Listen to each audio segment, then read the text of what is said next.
Всем привет, друзья! С вами снова я, Макс, это канал Шестеренка, и наконец-то вышел полноценный обзор GoPro 13 и DJI Osmo Action 5 Pro. Давайте начинать.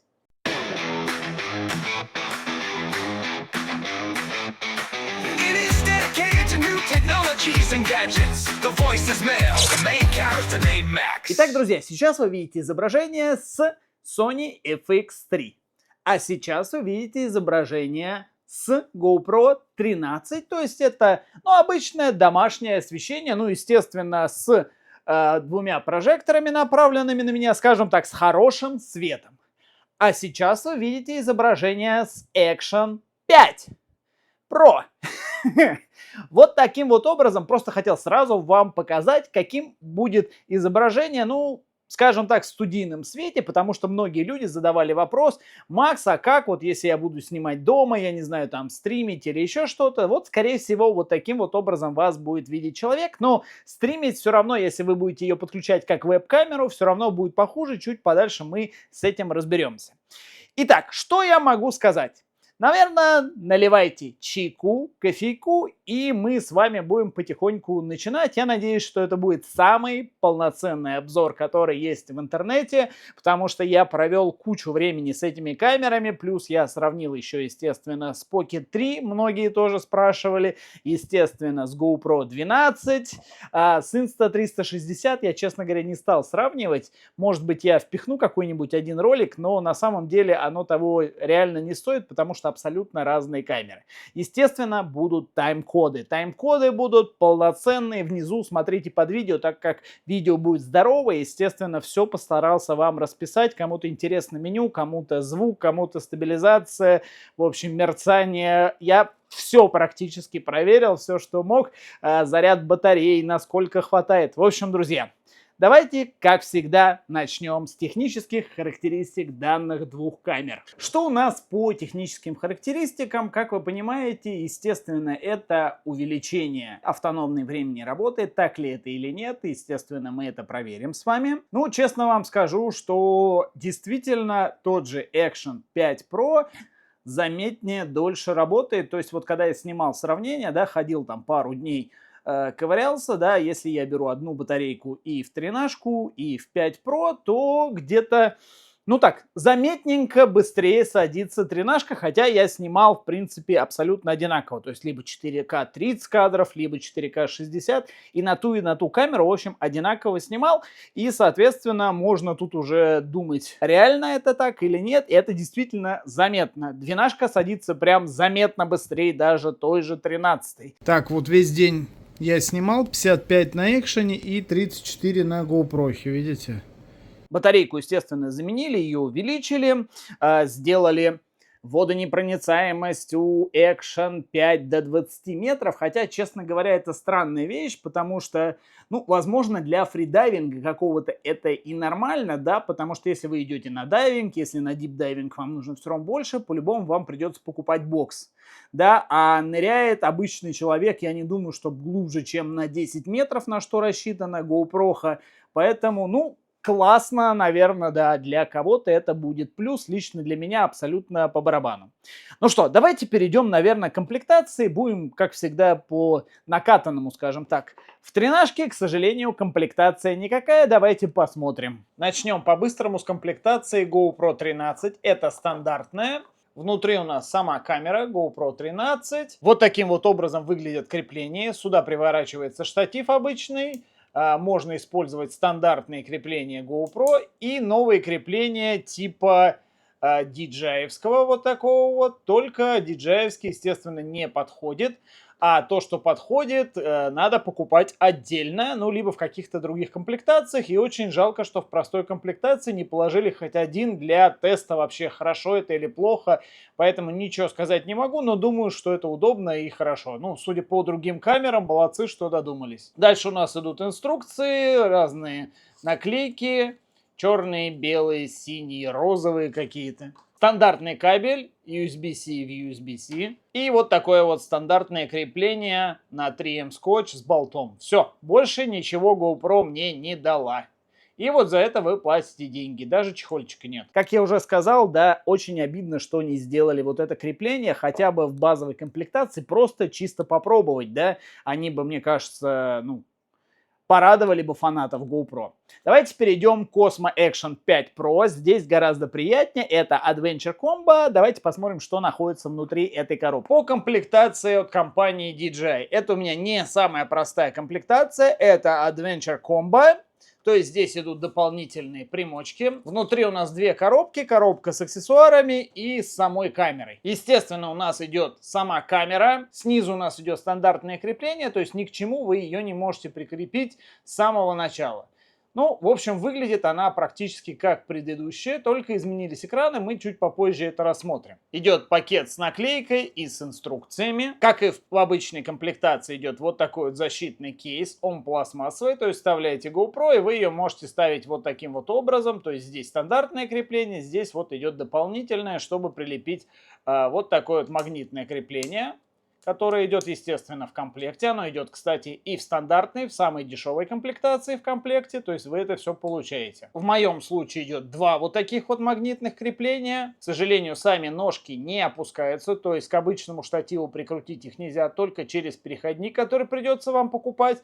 Но их две штуки, это здорово. Два стандартных болта. Крепление для шлема на обычном скотче. То есть вы можете прикрепить его, ставить сюда вот это крепление и, соответственно, уже быстрым способом крепить камеру. Очень удобно. Естественно, идет провод USB-C и USB-C. Идет вот такая вот зарядная станция. Можно проверить, насколько заряжены ваши батарейки. Здесь идет подключение в USB-C и внутри, естественно, 3 аккумулятора. Далее у нас идет фирменная селфи-палка. Реально очень классная, очень легкая. Смотрите, вес палки уже с креплением у нас получается, сейчас вот так вот положу, 186 грамм. Без крепления вес палки 160 грамм. Так, и длина у нас получается в сложенном состоянии 22,5, ну почти 23 сантиметра. В длину она прям очень длинная, 144 сантиметра. Я, честно говоря, даже не знаю, зачем это нужно, но с ее весом и с ее размером прям это огромный плюс, я не знаю. Я лично буду на Insta360 ее использовать 100%.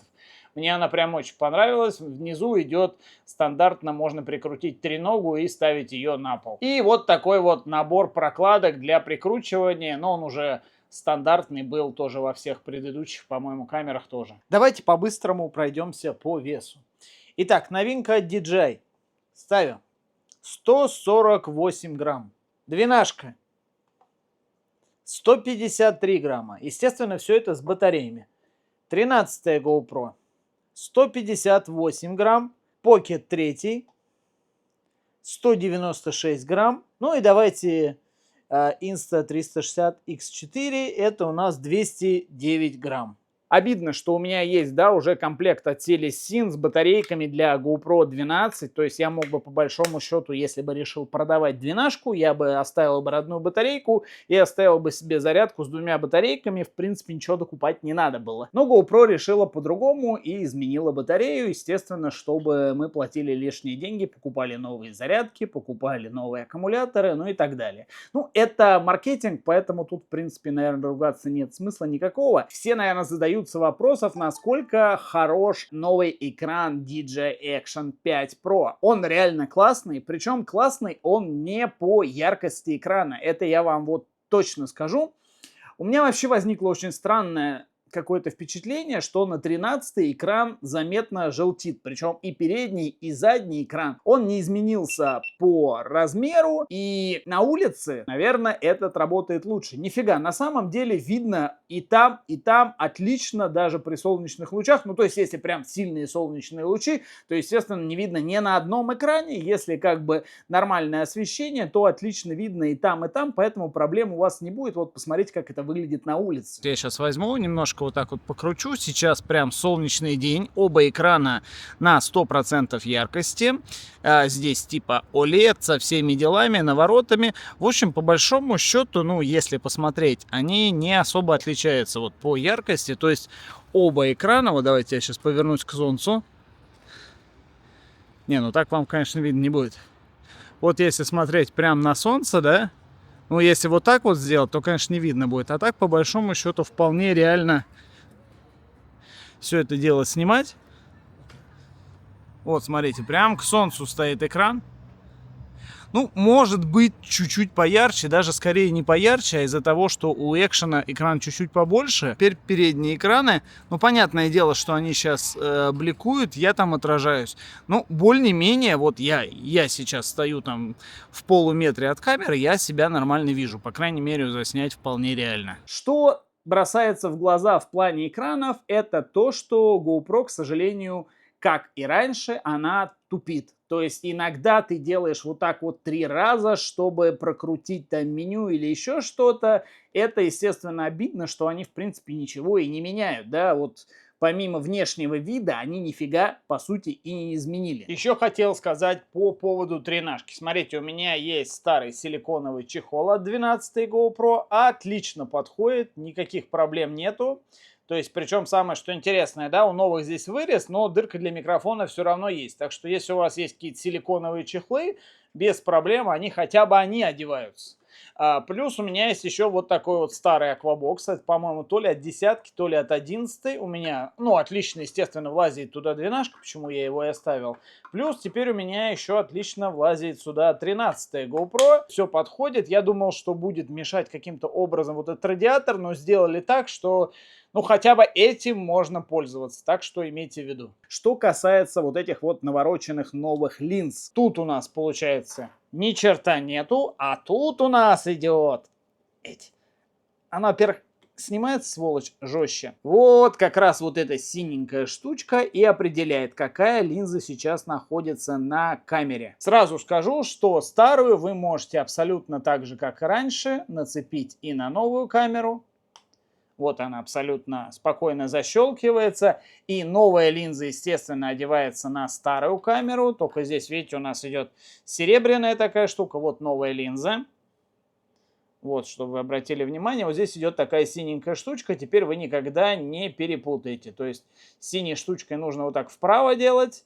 И чтобы она повернулась и встала... Так, подождите, что-то не... Да, вот. Хоп, и она защелкивается. Видите, чуть-чуть форма здесь изменилась. Здесь она более ровная, там она более неровная. Вот как-то так все это выглядит. Видите, здесь она с такой выемкой. К сожалению, попробовать эти новые линзы я не смог, потому что у меня их тупо не было, и заказать их было нельзя. Они подходят и от старой версии, и от новой. То есть даже если без датчика поставить, без проблем. Если у вас там какие-то атуланзы, там телесины или еще чего-то валяются, все это дело можно прилепить. Каких-то проблем не будет. Да, вы будете выставлять там вручную, ничего автоматически определяться не будет. Я, когда беру экшн-камеру, я стараюсь поменьше всего брать, чтобы ты ее прилепил, включил на автомат, и она снимала хорошо. Для меня это как бы самая важная штука. Поймите, да, я вот сразу хочу сказать, извиняюсь, что я отнимаю у вас лишнее время, но все говорят, что Макс, там есть ручные настройки, сделай там на GoPro ISO побольше, минимальное там поменьше или еще что-то. В общем, смотрите, да, если вы снимаете экшн-камеры как экшн-камеры, да, и вы ездите, я не знаю, даже ночью вы настроили охрененный ISO, все вас устраивает, допустим, да, на GoPro, вы поехали куда-то, заезжаете в какой-то тоннель, там свет хороший, и у вас, естественно, вся ваша запись летит в тартарары, и, в общем, ни хрена не получается, да, поэтому очень важно, чтобы она нормально находила баланс белого, ISO, все это дело подбирала и сама выдавала вам нормальную картинку во всех условиях.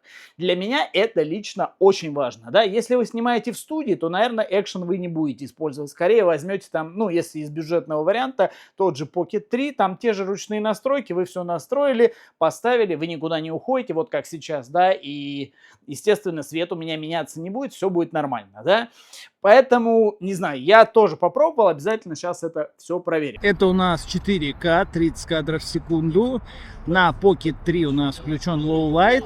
На Action 5 у нас Super Night вот этот вот. И, соответственно, GoPro просто 4К, 30 кадров в секунду. Ну, на них на всех 4К, 30 кадров в секунду. Ну вот, выглядит как-то так.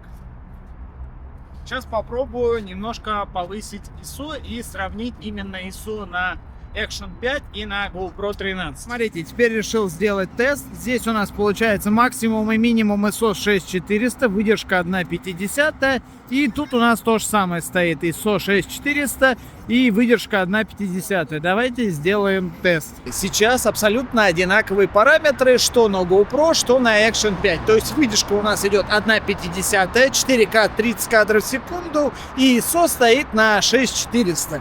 То есть, ну вот по идее, две камеры должны снимать абсолютно одинаково, без всяких отличий. Вот, друзья, скажите мне, как все это дело выглядит. Вы все просили, сказали, что вот на GoPro надо просто поднять, там все настроить, и все будет классно. Вот и скажите мне, абсолютно четкие настройки, все в ручном режиме, хотя никто снимать так не будет, друзья. Я вам еще раз повторяю, да, если вы покупаете экшн-камеру, ну вот сейчас вот, я не знаю, зайду куда-нибудь в яркое помещение и считайте записи жопа. Поэтому желательно ставить все-таки на авто. Лично я снимаю все на авто. Вот проехал грузовик. В общем, обязательно напишите, как выглядит вот эта запись, и понравилось вам или нет, и будет все это дело еще в закрепе внизу на Яндекс.Диске. Сейчас то же самое время, только настройки стоят у меня на автомате, и на Action 5 Pro я специально поставил ISO, чтобы не поднималось больше 12,5 тысяч, то есть на 25 тысяч, чтобы не перепрыгивало, потому что, ну, прям вообще ярко получается и очень плохо, куча шума, и так шума куча, и GoPro стоит, то есть до 6400, и Action. В общем, в принципе, у них сейчас абсолютно одинаковые, так сказать, параметры автоматические. Вот смотрите, как они подбирают свет. Это реально, друзья, очень важно, я вам честно говорю, особенно если ты, допустим, едешь на моноколесе вечером, да, вот я еду, хренак куда-нибудь заехал, где очень светло, и, соответственно, если будет стоять ручная какая-то настройка, то все эти записи, по сути, в мусорку можно слить. Тут у меня все классно, то есть я проехал, тем более на скорости, они у меня должны все менять, все должно быть качественно. Вот я вышел куда-то уже на более другой цвет, соответственно, он автоматически перенастроился. Поэтому я считаю, что автоматические настройки — это самая важная фишка экшн-камер. Ну, потому что это экшн-камера, да, и это вот в Pocket 3 там можно, поставил ее аккуратно, настроил себе свет и снимай. Тут это другой вариант. Ну, вот как-то так. Так, сейчас у нас получается 30 кадров в секунду, стандартная запись, то есть обычное видео, не Super Night Vision вот этот вот. Сейчас снимаю вот ночное, так сказать, ночную трассу. Вот таким вот образом все это выглядит. Так, теперь смотрите, выключаю и абсолютно спокойно перехожу в режим Super Night. И запускаю то же самое. Вот видите, появилась здесь такая штука. Не знаю, что она дает. По крайней мере, по экрану один хрен. Но будет ли какая-то разница или нет, сейчас вы уже видите на большом экране. Я пока не в курсе. Ну и давайте сравним, наверное, на половине экрана и так, и так. Сейчас снимаю на Action 5 в Super Night Vision на GoPro 13 стандартная видеозапись. Все 30 кадров в секунду, 4К.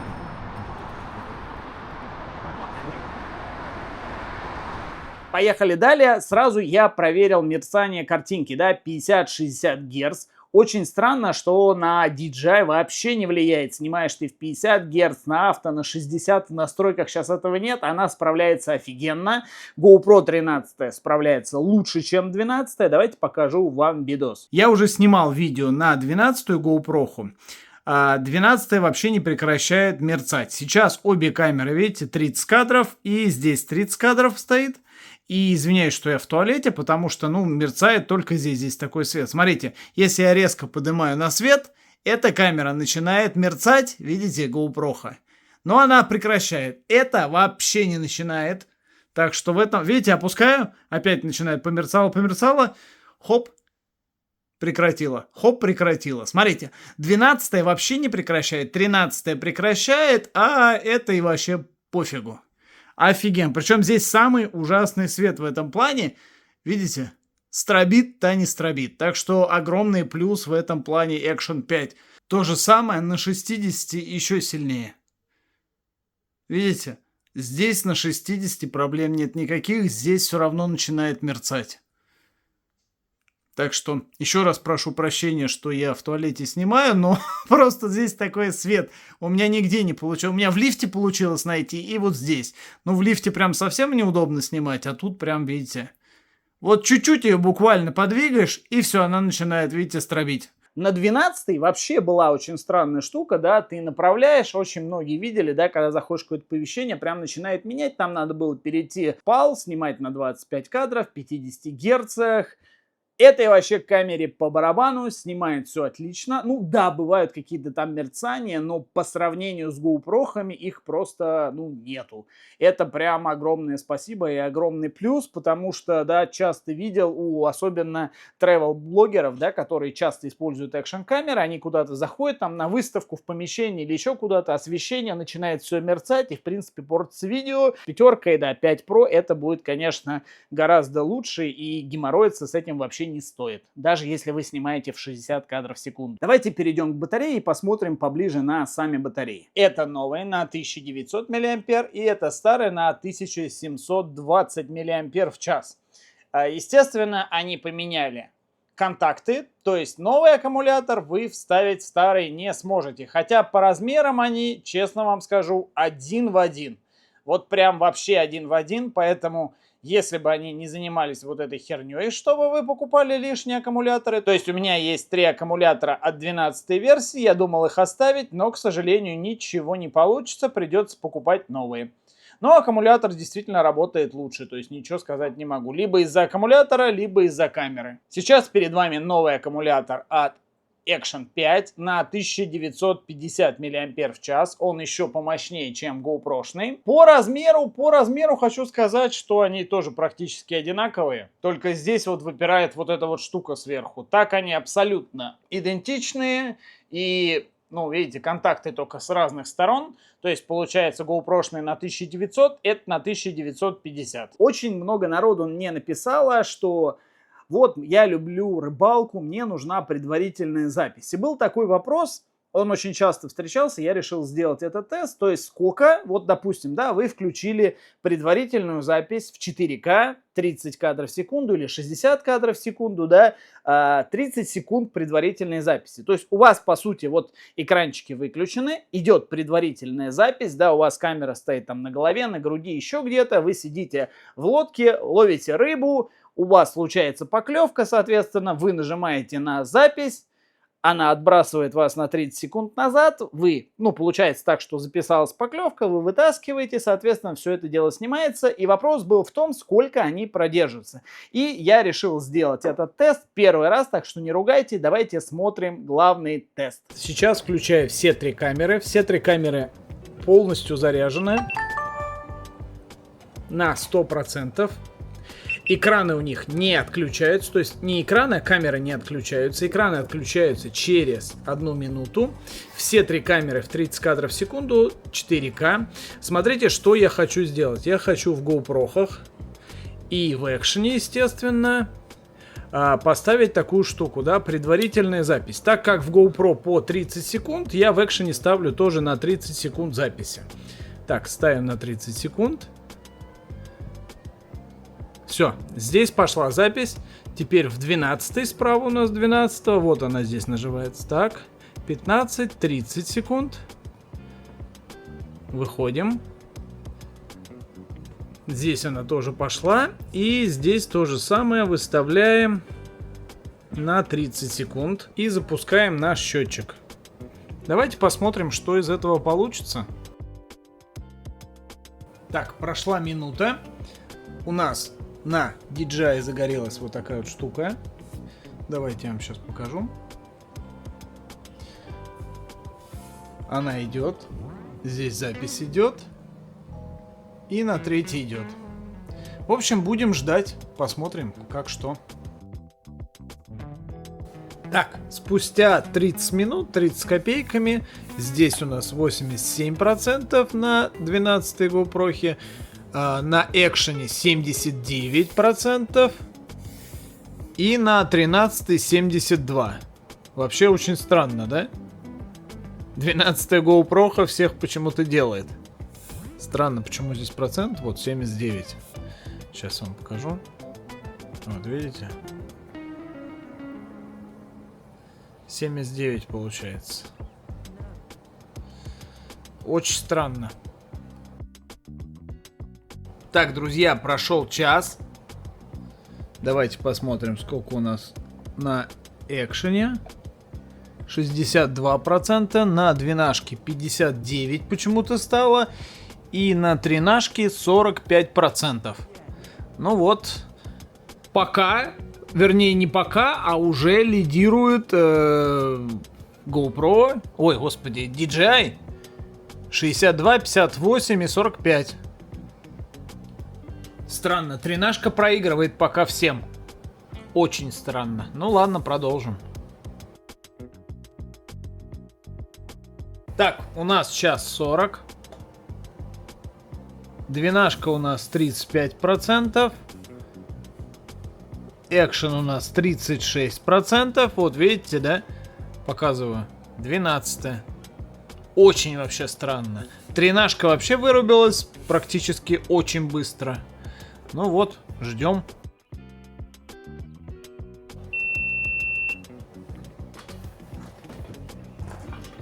Итак, друзья, двенашка у нас выключается.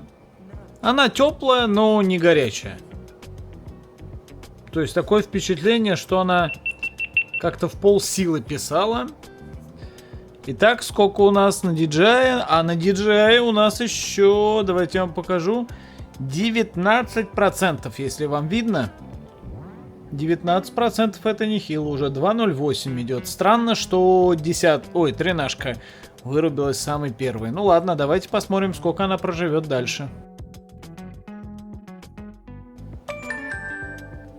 26%. Почему она перегрелась?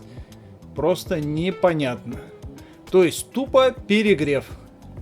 Это не включается, батарейка в нуле, и соответственно это тоже в нуле. Да. Надеюсь, это вам помогло, и вы будете иметь хоть какое-то представление о том, сколько они проработают вот в предзаписи. И сразу хочу сказать, на Action 5 у вас есть целая минута теперь предзаписи, так что не по 30 секунд, а целая минута. Поэтому, наверное, тем, кто занимается рыбалкой, снимает такого рода видео, все-таки Action 5 будет предпочтительней. Следующее, естественно, это перегрев в домашних условиях при 4К 60 кадров в секунду. Смотрим тест. Тест на перегрев. 12, 13, Action 5. Быстрый старт.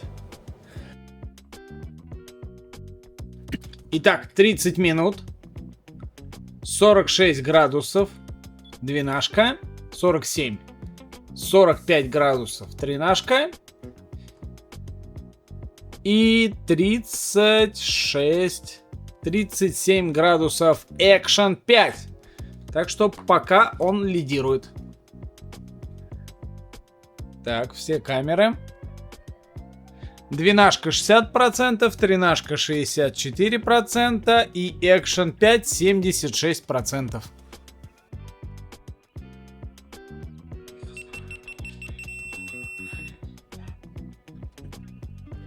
Ну-ка, насколько она перегрелась? 50 градусов. А экшен у нас уже нагрелась до 40. Сколько осталось у экшена? Ну-ка, давайте посмотрим. 59%. Но мне кажется, это из-за битрейта. Час 35 у нас. 23%, 4К 60 кадров в секунду, 42 градуса с половиной.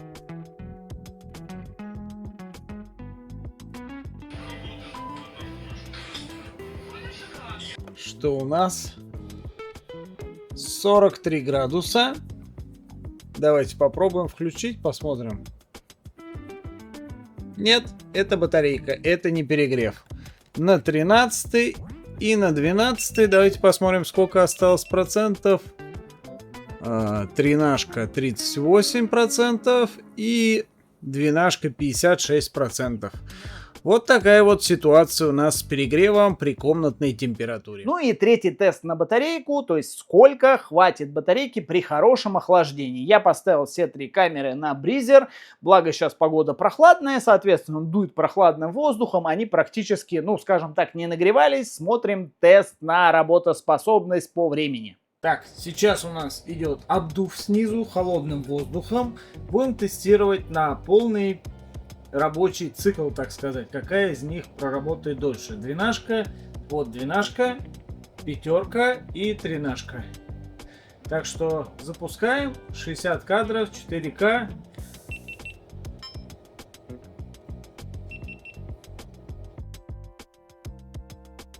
(57, 83 и 73).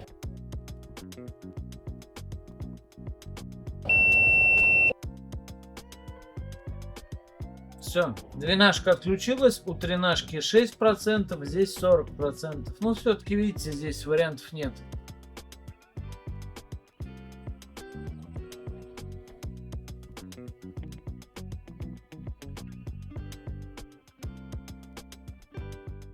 Что у нас получается после записи долгого видео? То есть вы записываете один длинный файл. Итак, справа у нас DJI.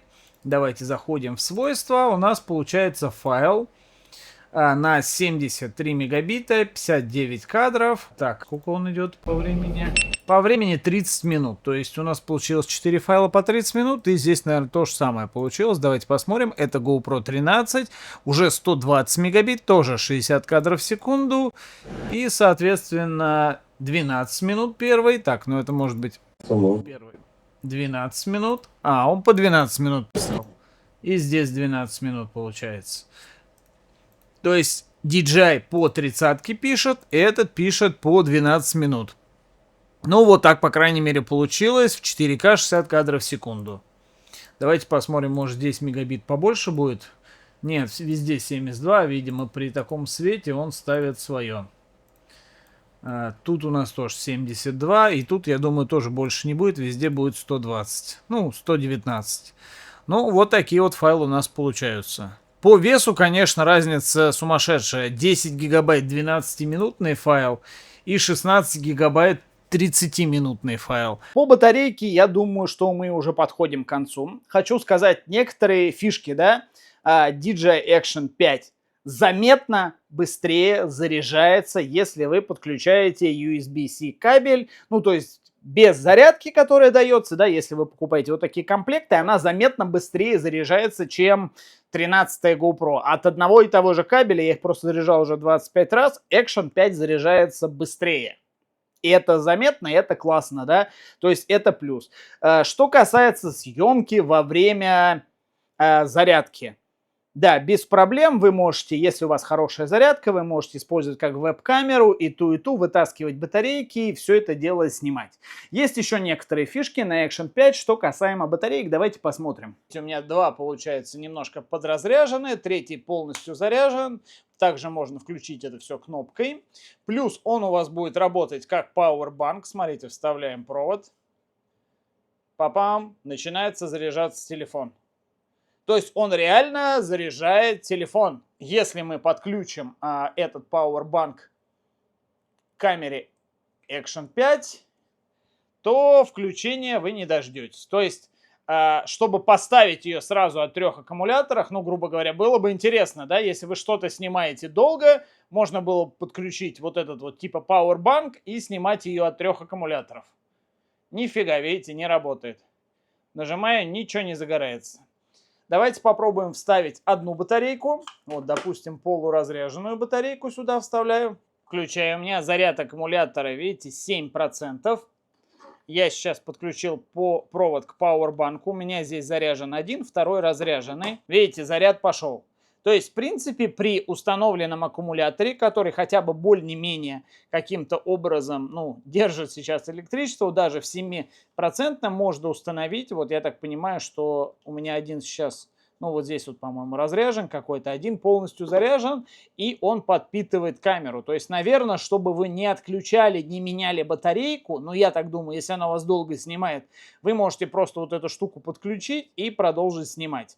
Честно говоря, сам не пользовался, но видите, уже 8% появилось. То есть, вот мы пока разговариваем, на процент она зарядилась. При этом, при всем, смотрите, да, батарейки у меня нету. Открываю USB-шку и вставляю нормальную полноценную зарядку. То есть сейчас я могу полностью, видите, у меня здесь даже убралась батарейка, появился такой значок розетки. То есть я теперь полноценно могу, ну, в принципе, и снимать могу, и сколько хочу ей пользоваться. Плюс у нее будет, считайте, открытая вентиляция. Я думаю, что она вообще хрена с два перегреется. По батарейкам, я думаю, что мы закончили. Поехали, наверное, сравним звук. Я тоже почитал ваши комментарии, очень много просили сделать тест звука сзади камеры, то есть когда вы снимаете, как это будет слышно вот таким вот образом, если я буду ходить снимать на камеру и общаться, ну, я не знаю, со зрителем или еще с кем. Ну, естественно, такие на улице, везде, поехали смотрим тест. Смотрите, сейчас я подключил два микрофона, вот у меня два работают. Раз, два, три, раз, два, три, раз, два, три. Видите, они работают. Давайте попробуем записать, как это будет выглядеть, ну вот, вживую, да. Посмотрим сейчас, выйдем вообще в меню, я еще не видел. Вот, у меня получилось здесь два микрофона, все идет запись и туда, я нажимаю на запись. Здесь пошла запись, здесь пошла запись, то есть на внутреннее пошла запись тоже. Раз, два, три, это Макс, это канал Шестеренка. Теперь отхожу к другому. Раз, два, три, это Макс, и это канал Шестеренка. Теперь стою в метре от них. Раз, два, три, это Макс, и это канал Шестеренка. Блин, прикольно. Видите, сейчас у меня идет вот такая запись. Вот он, кстати, включил здесь метраж на высоту, на какую я поднимаюсь, типа. Что у нас получается после открытия? На камере у нас вот такой вот файл. Давайте посмотрим сразу свойства. 74 мегабита, 320 килобит, 2 стерео, 48 герц. И на микрофоне, это вот справа, вот у нас запись идет того, что мы с вами записывали. Можно тоже посмотреть, я не знаю, будет показывать свойства или нет. 1536 килобит в секунду, WAV аудиофайл, 7 мегабайт весит. Ну, в общем, вот он записался. Давайте поставим файл сюда. Раз, два, три, это Макс, это канал Шестеренка. Теперь отхожу к другому. Ну, здесь идет распределение. Раз, два, три, это Макс, и это канал Шестеренка. Я могу вот этот файл вам тоже сбросить на всякий случай. Вы можете, по крайней мере, посмотреть, что получилось. Вот, видите, у нас идет левый и правый канал.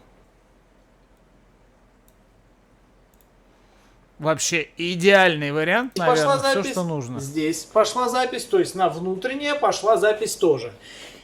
Хотите хорошее стерео? Вот вам, пожалуйста. Раз, два, три, это Макс. Раз, два, три, это Макс, и это канал Шестеренка. Теперь стою в метре от них. Раз, два, три. Ну, как-то так вот получается. Так, смотрите, я в режиме подключения микрофона GoPro делаю вот такой вот вариант. Подключить. Сразу находит. То есть проблем в подключении нет вообще никаких, да. Все, мы выходим. Никаких настроек у вас, естественно, нету. Все, он подключился. Видите, устройство отключено написано. Почему оно отключено? Вот, все. Все работает. Видите, здесь все работает. Далее, если я хочу начать запись, у меня не получается. То есть, чтобы начать запись, нужно подойти к камере, либо голосовые команды. Нажимаем. Хорошо, это не проблема. Все, запись пошла, все нормально. Шумоподавление включить не могу. Запись не могу. Он вибрирует, говорит, что нифига, видите? Шумодав не включается. Начинает вибрировать, видите? Я перепутал, да. Вот. Он тоже начинает вибрировать, говорит, что он работать не будет. Но микрофон работает нормально, каких-то нареканий я не увидел вообще. Все увидите сейчас в тесте звука. Да, вот он идет, видите, вот здесь вот идет. Так, ладно, давайте тестировать. Итак, сейчас подключен DJI Mic 2, GoPro 13, раз, два, три, раз, два, три. Самое что интересное, да, вы через него не можете не включить, не отключить GoPro. Итак, раз, два, три, это Max, это канал шестеренка. Раз, два, три, раз, два, три, раз, два, три. Естественно, не работает ни шумодав, ни запись на саму петличку, то есть, ну вот все как есть.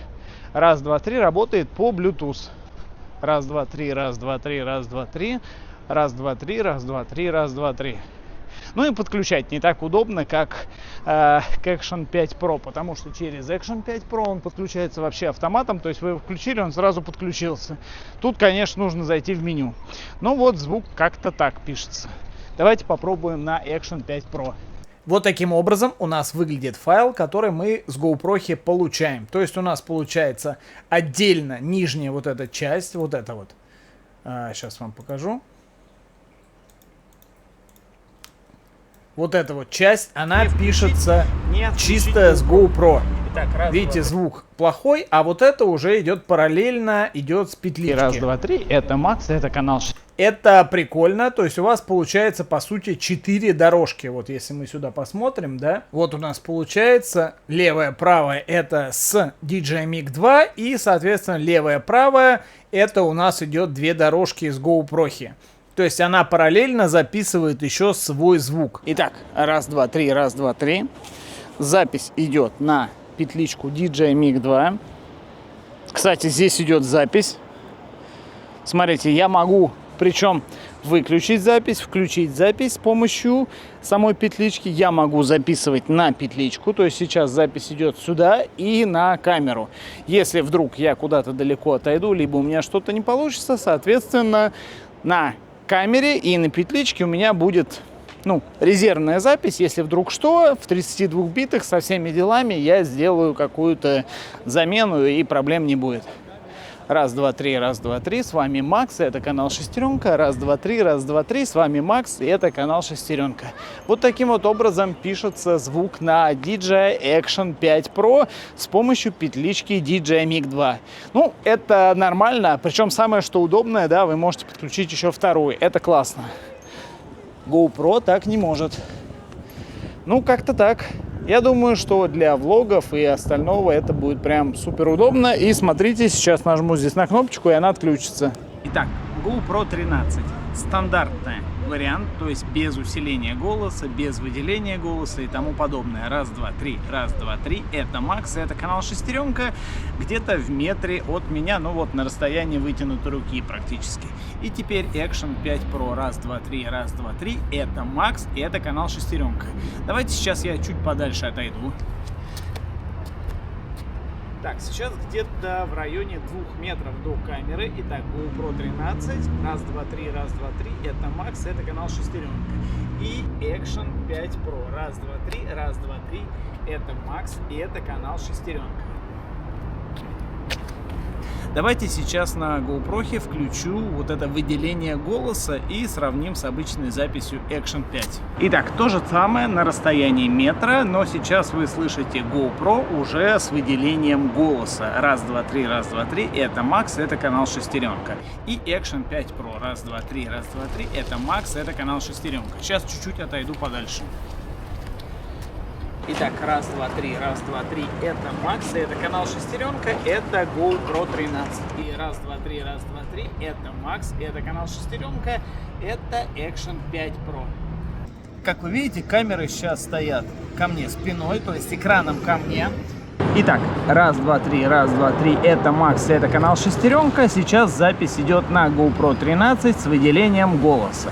И раз, два, три, это Макс, это канал Шестеренка. Сейчас вы слышите запись на DJI Action 5 Pro. Так, теперь я отключил выделение голоса на GoPro, и то же самое с задней части, то есть как будто вы снимаете и что-то комментируете.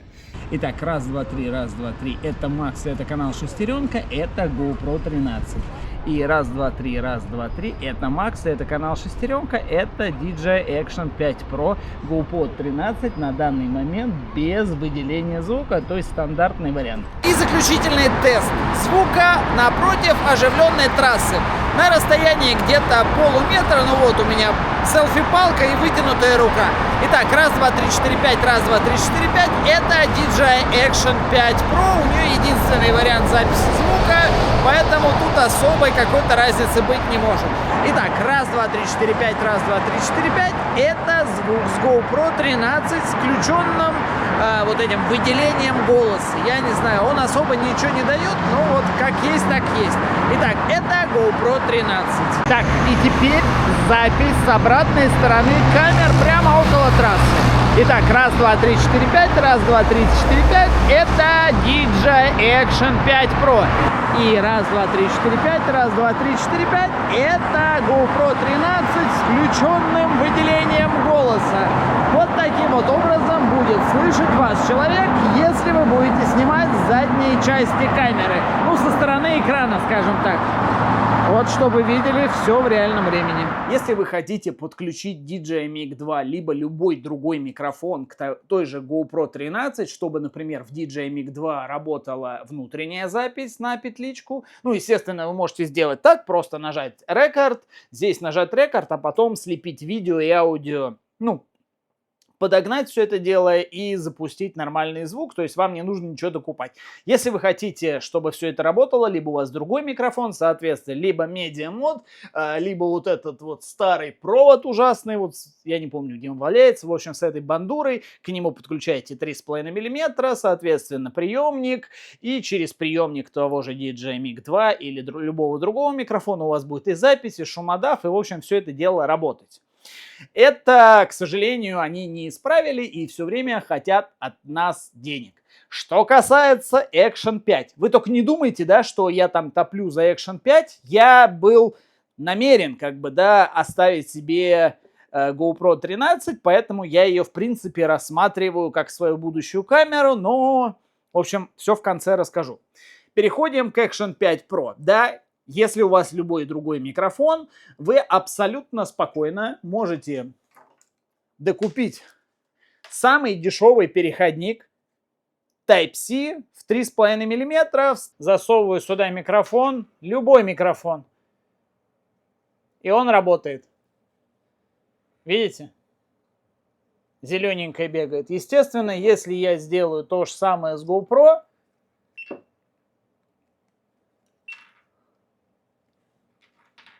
ни хрена работать не будет.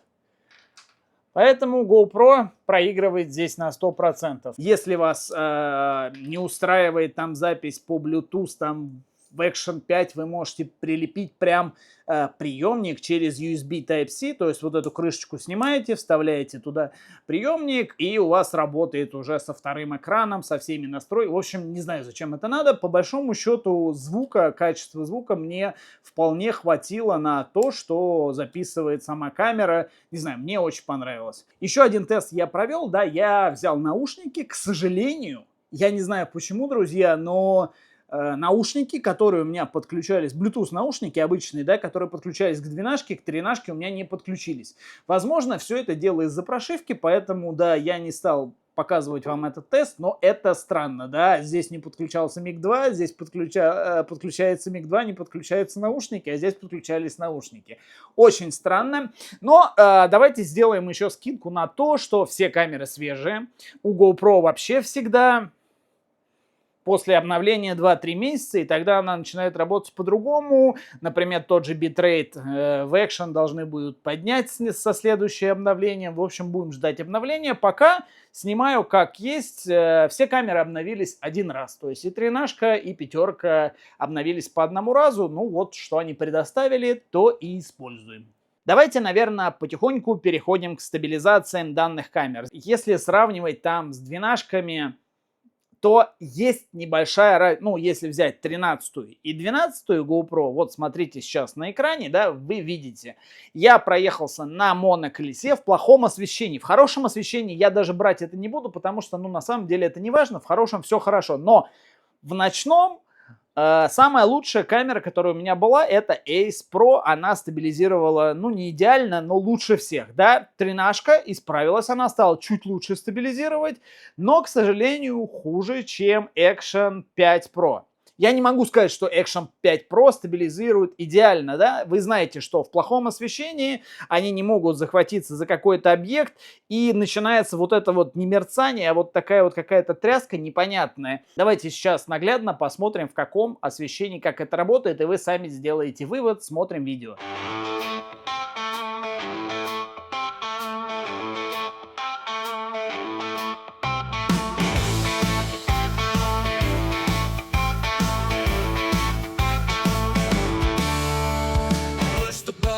The fuse, Max's voice ain't got no cues. Tech overload in your face, dude. Max digs deep in the groove.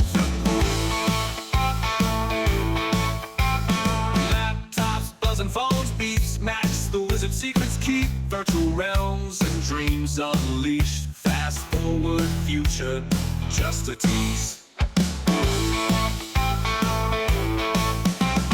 Watch Gear Channel now, rock the scene.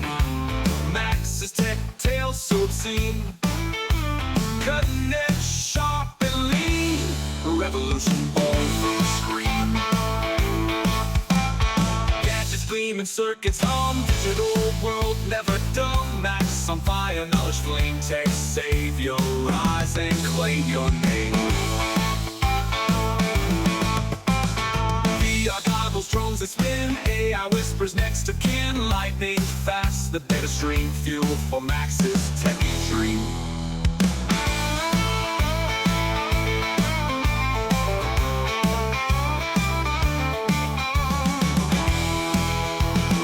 In the Matrix, hack the light. Max's tech vibes out of sight. Futures calling tech device. Max, the guru, rolls the dice.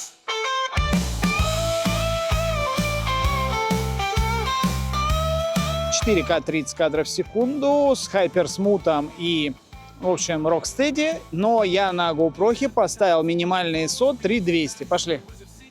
Видите, прям совсем, мне кажется, цвета стали какие-то нереальные на GoPro. И здесь чуть-чуть потемнее, чем мы до этого снимали. Поэтому вот как-то так. Давайте сейчас пробежим, разворачиваемся и пробегаем до смока. Побежали.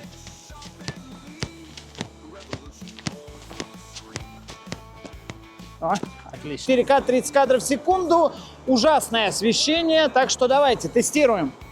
Поехали.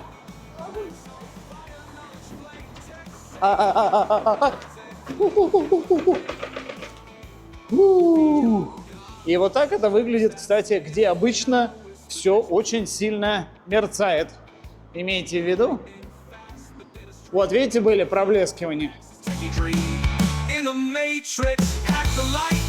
Max's tech vibes out of sight. Futures calling tech device. Max the guru rolls the dice.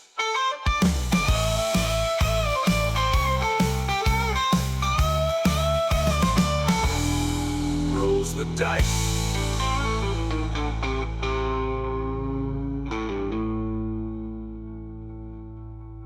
Сразу, друзья, хочу вам сказать то, что я какие-то кусочки видео, звука и так далее обязательно сохраню на Яндекс.Диске. Под видео будет ссылка, поэтому можете перейти, скачать и посмотреть сами, как это будет выглядеть там в HDR, в том всем 120 кадров в секунду и так далее. Так что, друзья, имейте это в виду, все можно скачать и посмотреть. Давайте сейчас перейдем к дневному видео и посмотрим все плюсы, минусы HDR и так далее, лог-файлов. В общем, поехали, смотрим. Специально для вас это Pocket 3, Action 5 Pro и GoPro 13. Ну, такой уже вечереет, закат, скажем так. Все на автомате, естественно, без всяких изменений. Так что вот, смотрите, как вам качество. Это против солнца, да. Специально снимаю против солнца. Сейчас попробую нормально снять. Те же самые 4К, 60 кадров в секунду. Тоже уже закат идет. Сейчас я, ну, по идее, нормально стою. Должно быть видно меня хорошо. Не знаю, посмотрите. Звук пишется сейчас на Action 5 Pro и, естественно, через петличку, чтобы можно было с вами нормально разговаривать. Так что как-то так. Pocket 3, GoPro 13 и 5 Pro. Ну, самые, наверное, сейчас популярные камеры. Так, 4К, 60 кадров в секунду на 3 камеры. Это Insta360 X4, Action 5 и GoPro. Ну, можно сказать, уже вечереет. Сейчас уже закат.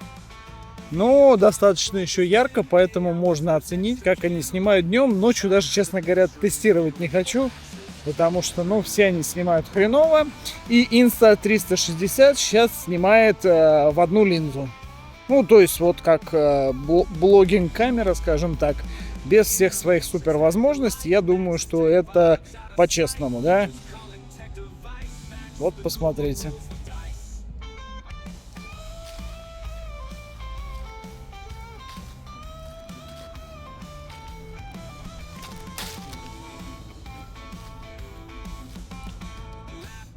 Это у нас получается самое большое разрешение на данных камерах. Посмотрите, как все выглядит. Если посмотреть на солнце и так далее. То есть это по максималке в HDR со всеми делами. То есть больше камеры снимать не могут. Самое максимальное, на что они способны, скажем так.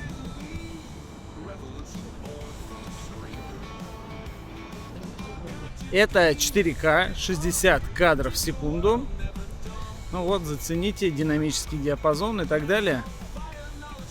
Давайте сейчас стану вот так вот к солнцу.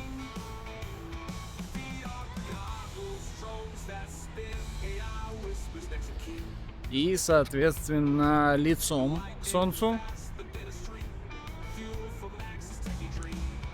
Так, ну, кстати, облака вон только за солнцем там в основном. Не знаю, видно, не видно.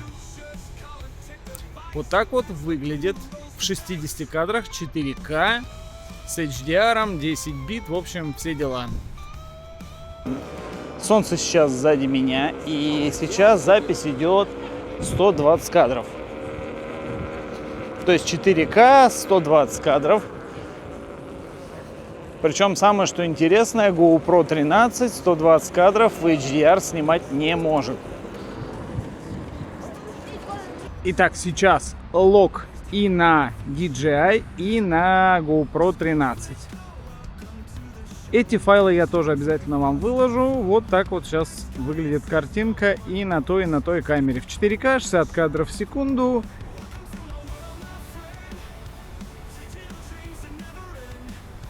И еще один вариант вам лог файла, чтобы вы могли попробовать покрасить все это дело дома.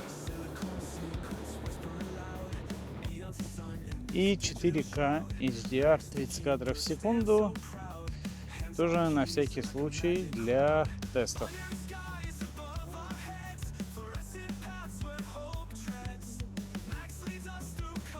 И давайте против солнца.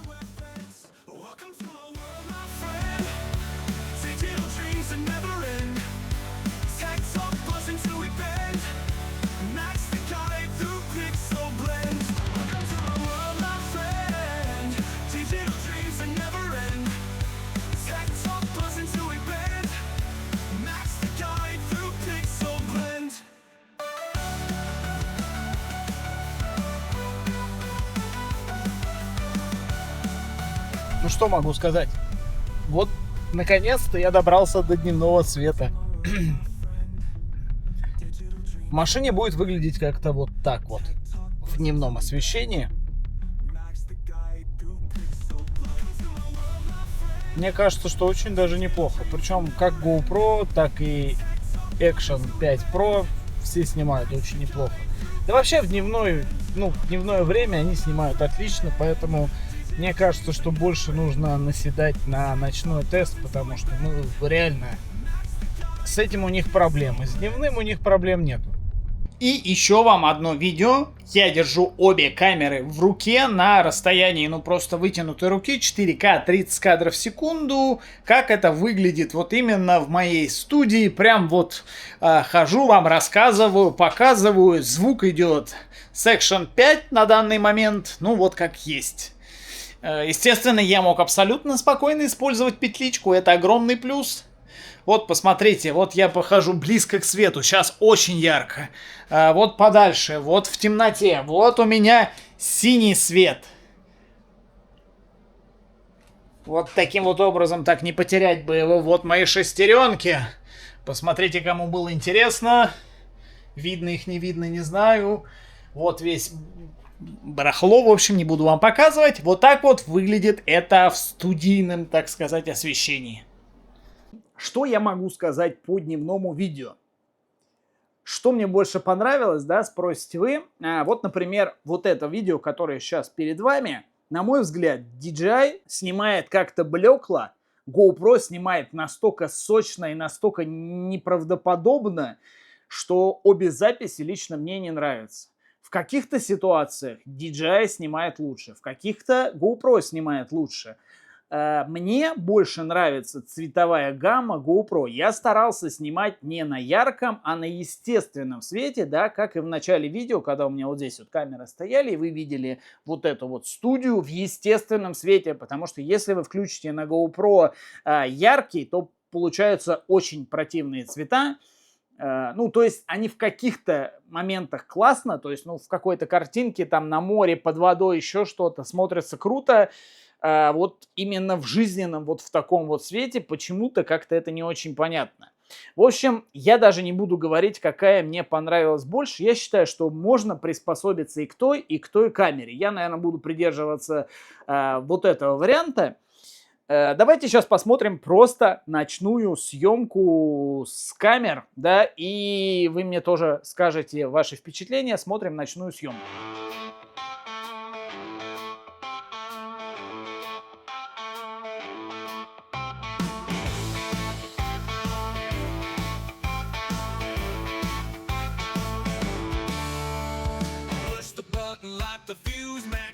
Ain't got no cues, tech overload in your face, dude. Max digs deep in the groove. Laptops, buzzing phones, beeps, Max the wizard secrets keep. Virtual realms and dreams unleashed. Fast forward future, just a tease. Watch Gear Channel now, rock the scene. Max's tech tales so obscene. Cutting edge, sharp and lean. Revolution born from the screen. Gadgets gleam and circuits hum. Digital world never dumb. Max on fire, knowledge flame. Tech save your eyes and claim your name. VR goggles, drones that spin. AI whispers next to kin. Lightning fast, the data stream fuel. Это у нас простые 30 кадров в секунду, что на GoPro, что на Action. Без ночной съемки, типа вот это Night Vision или Night Super, тра-ля-ля. В общем, вот как есть, так есть. Я специально поставил на Action, чтобы она не поднимала больше ISO, чем 12 тысяч, то есть там не до 25. Сейчас я иду.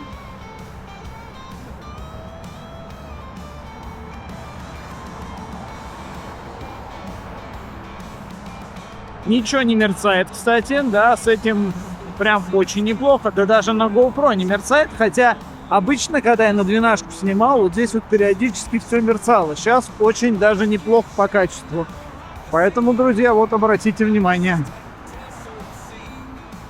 как-то так получается.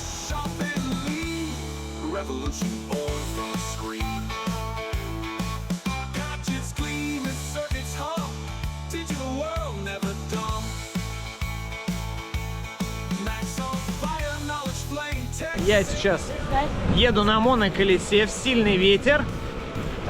Погода просто ужаснейшая. Так что вот можете сравнить качество записи GoPro 12 и GoPro 13. 4К 30 кадров в секунду. И все по автоматически. То есть, ну, все настройки стоят автоматически. Цвета стоят ненасыщенные, да, стандартные. Вот так вот это видно на расстоянии вытянутой руки. Естественно, угол просто широкий. Как-то так. Не забудьте написать, что вы об этом вообще думаете, есть ли действительно разница. Понятное дело, что Action 5 Pro будет, наверное, как-то отличаться, пока я еще не щупал, так что это мой первый день с 13 под дождем.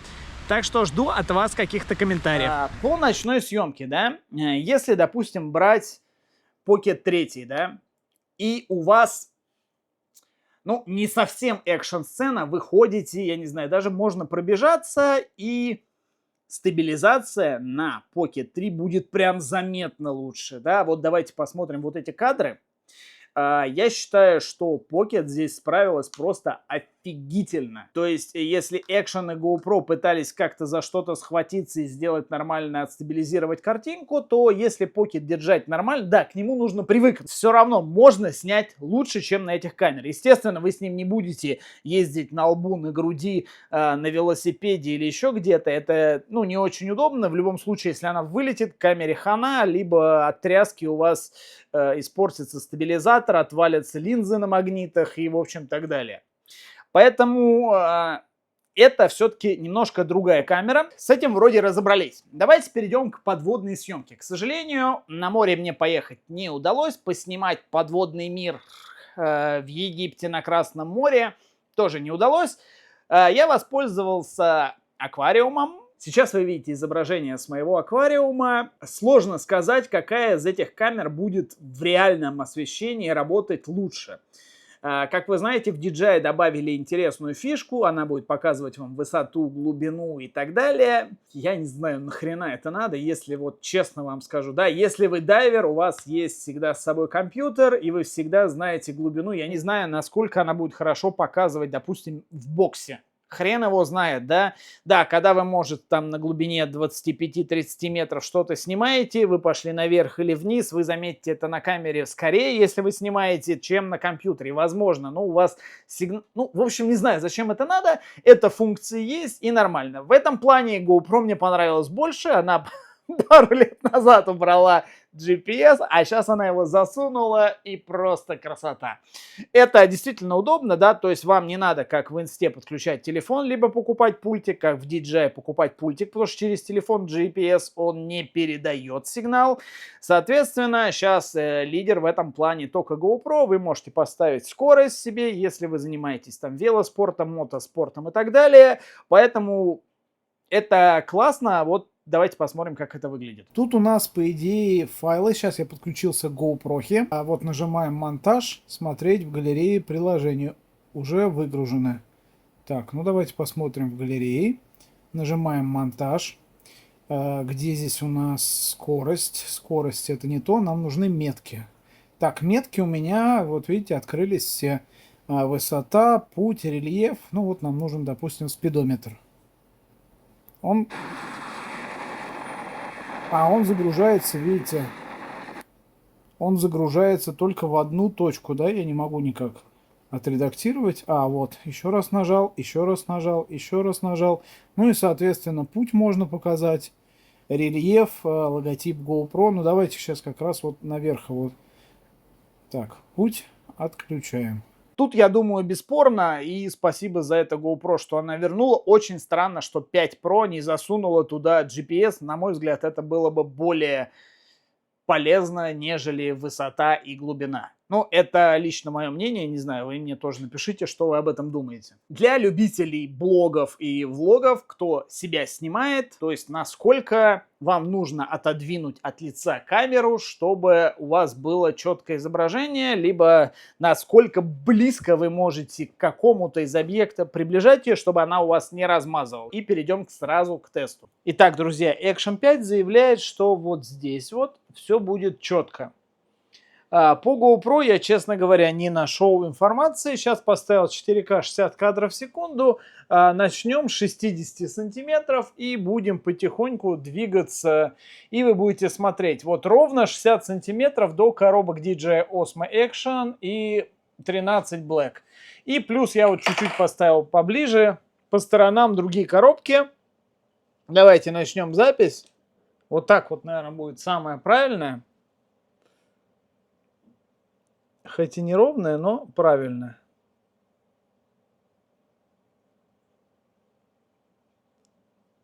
И будем потихоньку ехать.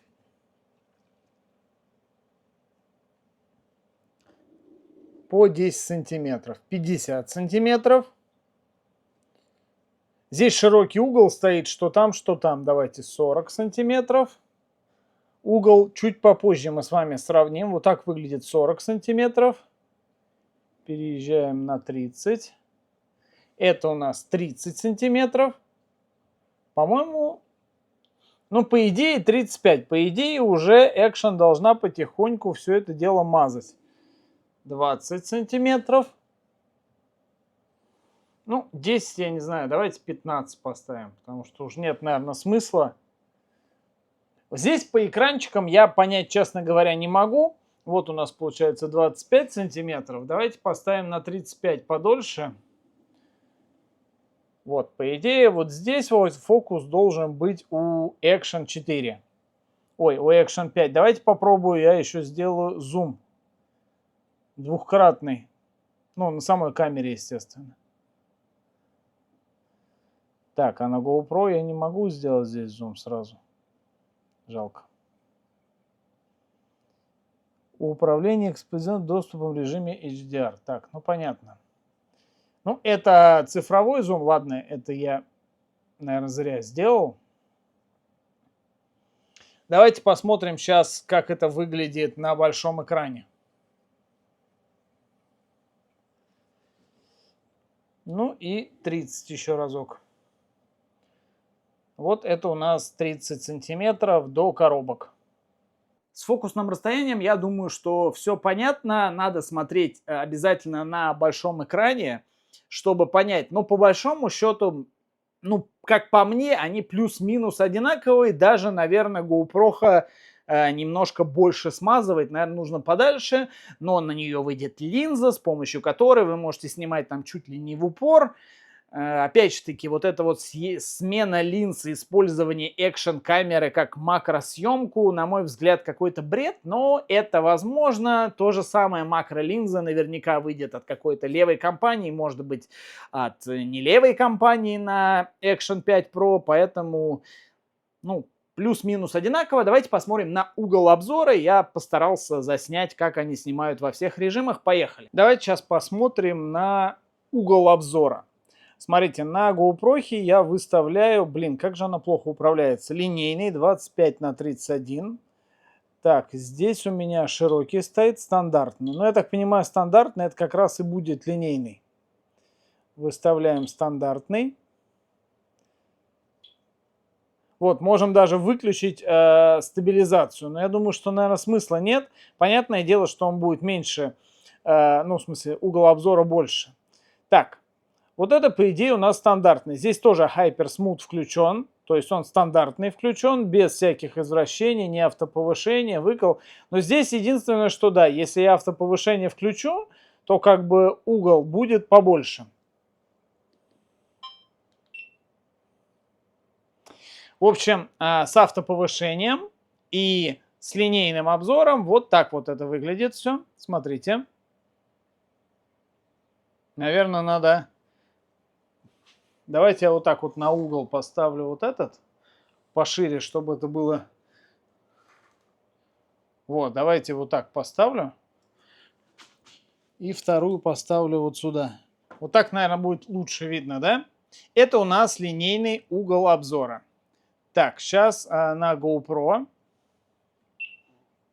включаю просто Hyper Smooth, чтобы он был всегда включен.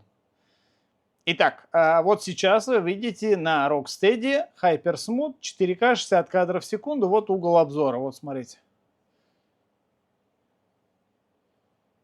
Здесь уже пальчик видно. Тут еще не вылазит. Узкий у нас получается угол обзора. То есть, ну, по большому счету, это линейный, как вот обычное изображение. Все, давайте это вырубаем. Захожу сюда, ставлю широкий угол, и на Action мы ставим тоже широкий угол, выходим.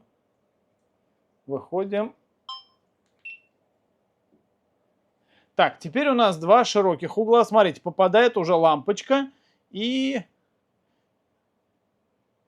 все равно на Action получается пошире, видите, вот здесь вот у GoPro уже все, финал. А у экшена еще вон палец дальше пролезает.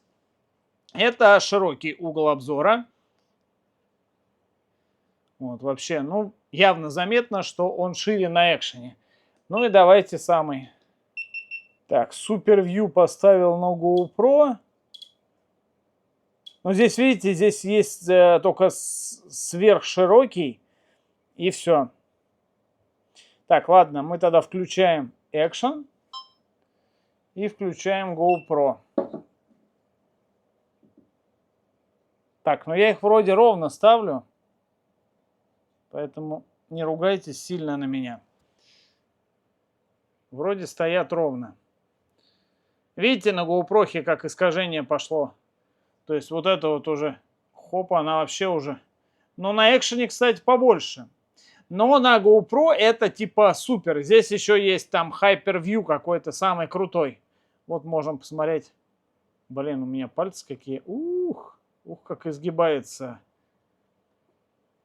Так, давайте сейчас GoPro выключаю. Экшен пока оставляю. И на GoPro ставлю вот этот вот супер 12 миллиметров. Ну, если вот сейчас сравнивать, то, наверное, черт его знает. Искажений больше на GoPro однозначно, но это видно. Да, вот здесь вот этот вот еще более-менее, вот этот уголок на экшене, а на GoPro он вообще еще здесь приплюснут, и здесь как-то она пытается его выровнять. Ну, не знаю, вот смотрите сами. Сейчас я руку уберу. Вот такой вот получается. Ну, мне кажется, на такой угол снимать не очень хорошо. Может быть, где-то, если вы в лесу едете, прям на быстрой скорости, это будет прикольно. Но вот так вот людей снимать, наверное, если человек в бок отойдет, то это вообще будет кошмар. Ну, вот такой вот, короче, угол обзора у обоих камер. По углу обзора, ну, естественно, в стандартном широком разрешении, в котором, как правило, все снимают, Action снимает все-таки пошире. Естественно, сюда вы можете поставить эту Super View линзу. Она уже будет работать в 4К, 60 кадров. Ну, по крайней мере, как они написали. Не знаю, не буду сейчас ничего вам говорить. Ну, вы видели все сами. Давайте перейдем вот в эту штуку, да, 360 градусов. Многим это очень нужная вещь. Лично я в этом ничего особенного не вижу, но, возможно, ну, если вы там занимаетесь дронами, еще чем-то, да, FPV, ну, если вы занимаетесь там FPV-дронами, еще что-то, да, это вам, наверное, нужно. Может быть, на самолете или еще где-то летаете. Короче, GoPro снимает хорошо в 360, у экшена есть с этим проблемы. Ну, то есть не всегда это работает. Давайте смотрим, как это выглядит. Сейчас у нас установлено 5,3К, 60 кадров в секунду. Блокировка горизонта работает где-то, ну, на 45 градусов. Видите? Хоп. Хоп.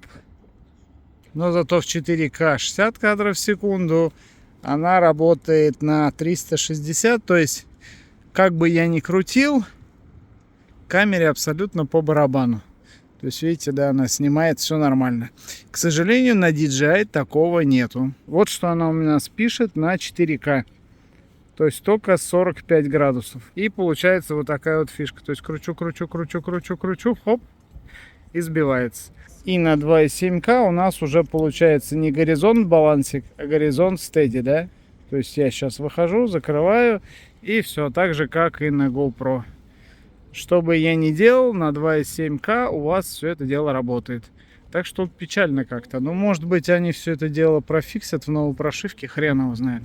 Перейдем к замедленной съемке. Я не хочу много у вас времени по этому поводу отрывать. В 4К 120 кадров в секунду обе камеры снимают вполне неплохо. Смотрите, какая странная штука, да? Если вы на Action 5 Pro включаете замедленную съемку, например, 4К вам нужно изображение, 120 кадров в секунду, то в режиме замедленной съемки у вас пропадает стабилизация совсем.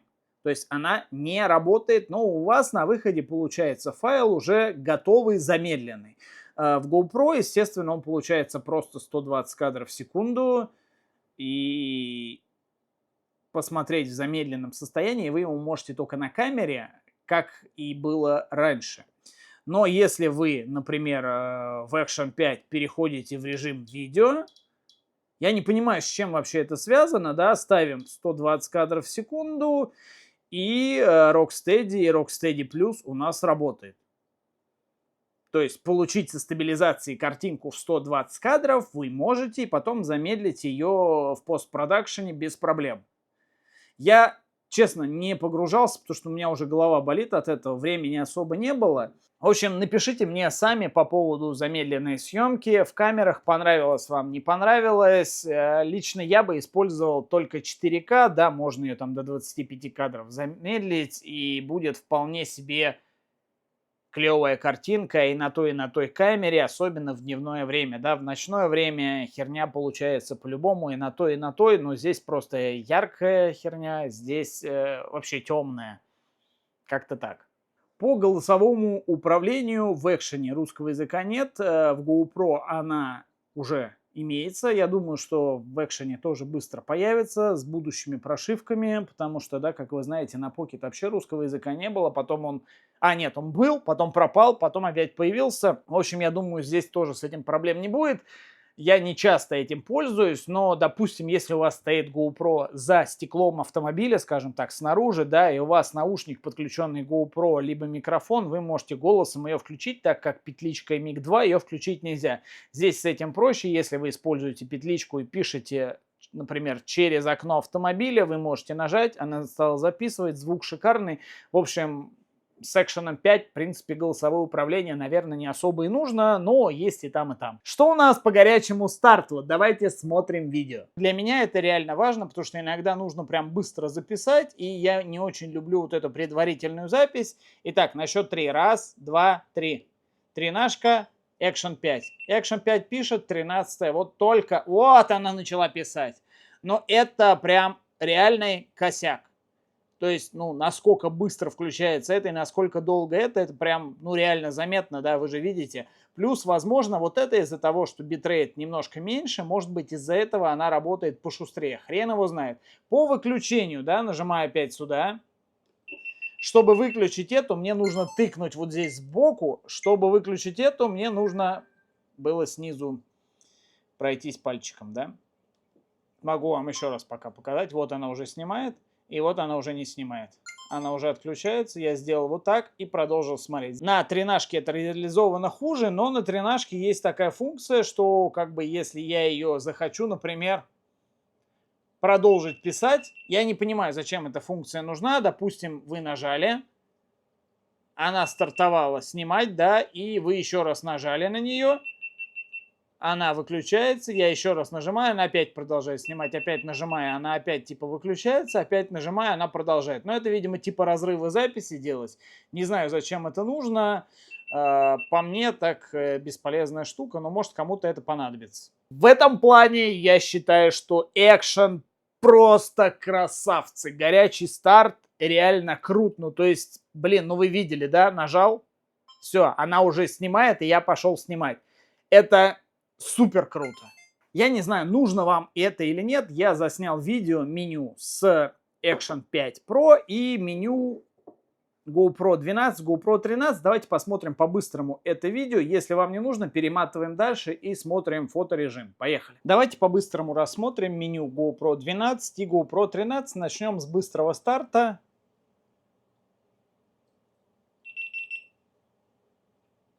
Одинаково, даже, по-моему, тринашка чуть подольше. Хочу сказать, что, да, обратите внимание по экранам, на 13 какой-то цвет экрана, он чуть-чуть более теплый. Давайте, наверное, начнем с главного меню. Все то же самое, идет батарейка, сверху у нас меню, справа у нас батарейка и проценты. Эти клавиши, как всегда, они настраиваются. Снизу у нас идет проигрывание, то есть что здесь, что здесь. И там экран тормозит, меня это дико бесит. Если мы меняем справа налево, то, соответственно, меняем менюшки, как и в старых версиях. Давайте, наверное, зайдем вот сразу в настройки видео. Посмотрим, есть ли какая-то разница. Смотрите, у нас идет 16 на 9, 16 на 9, 4 на 3, 8 на 7. Верхняя у нас прям идеальная. Дальше 5,3, естественно, К. 120 кадров, здесь 120 кадров. Если переключаемся на 2,7К, получаем 240 кадров. Давайте попробуем на 5,3К поставим. Сколько максималка? 60 кадров и там, и там. Везде одинаковые углы обзора. В общем, по меню здесь разницы пока никакой нет. Дальше идем. Меню съемки, отложенная съемка, длительность без ограничений. Здесь, в принципе, все то же самое по настройкам. Дальше у нас идет таймер, зум, то же самое. В протюне уже начинает меняться. У нас идет здесь выдержка, здесь у нас идет 10 бит и 8 бит. Все, кстати, снималось в 10-битном, так что далее будете смотреть, все идет в 10-битном. Экспо-коррекция, битрейт. Здесь можно переключать стандартный высокий. Здесь, естественно, это тоже, кстати, было. Что-то сейчас я не вижу. Дальше у нас экспо-коррекция, выдержка авто, баланс белого авто. Так, здесь у нас стоит на 0, да, все правильно. И причем, да, хочу заметить, баланс белого стоит и там авто. Хотя цвета на камере абсолютно разные. Вот это вот меня прям вообще раздражает. Цвета на экране. Даже вот здесь вот в меню, если вам видно, вот этот более желтый. Может быть, у меня какой-то брак или еще что-то. Но я в обзорах смотрел, у них тоже более теплый. Хрен его знает, что здесь, ну, что это обозначает.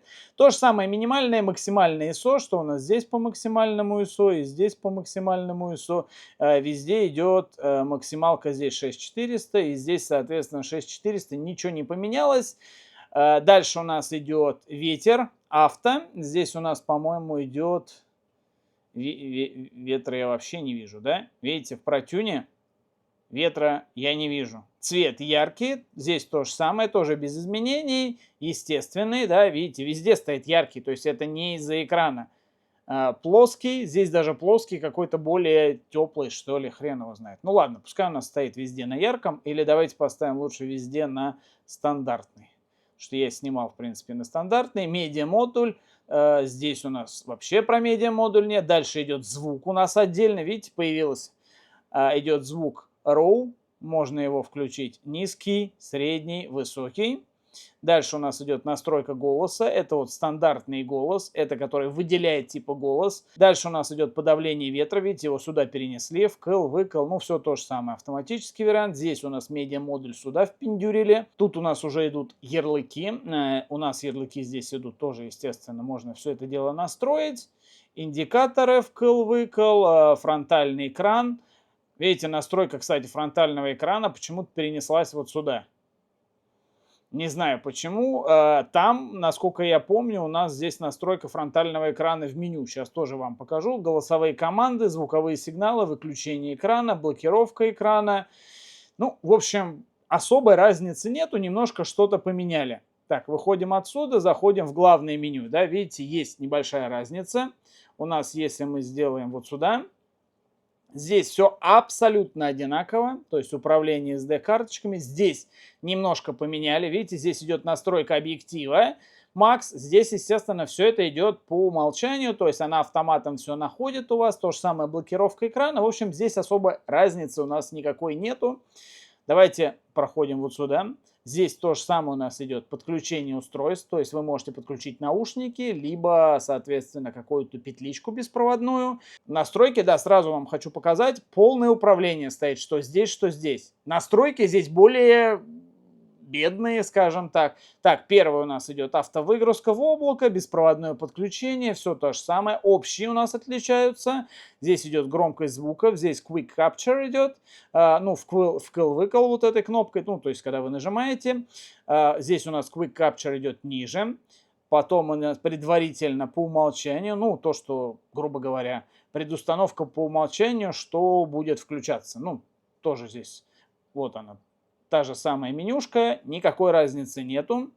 Автоотключение, никогда, индикаторы включены. Все, здесь по общем ничего больше тоже нет интересного. Дальше у нас идет видео, да.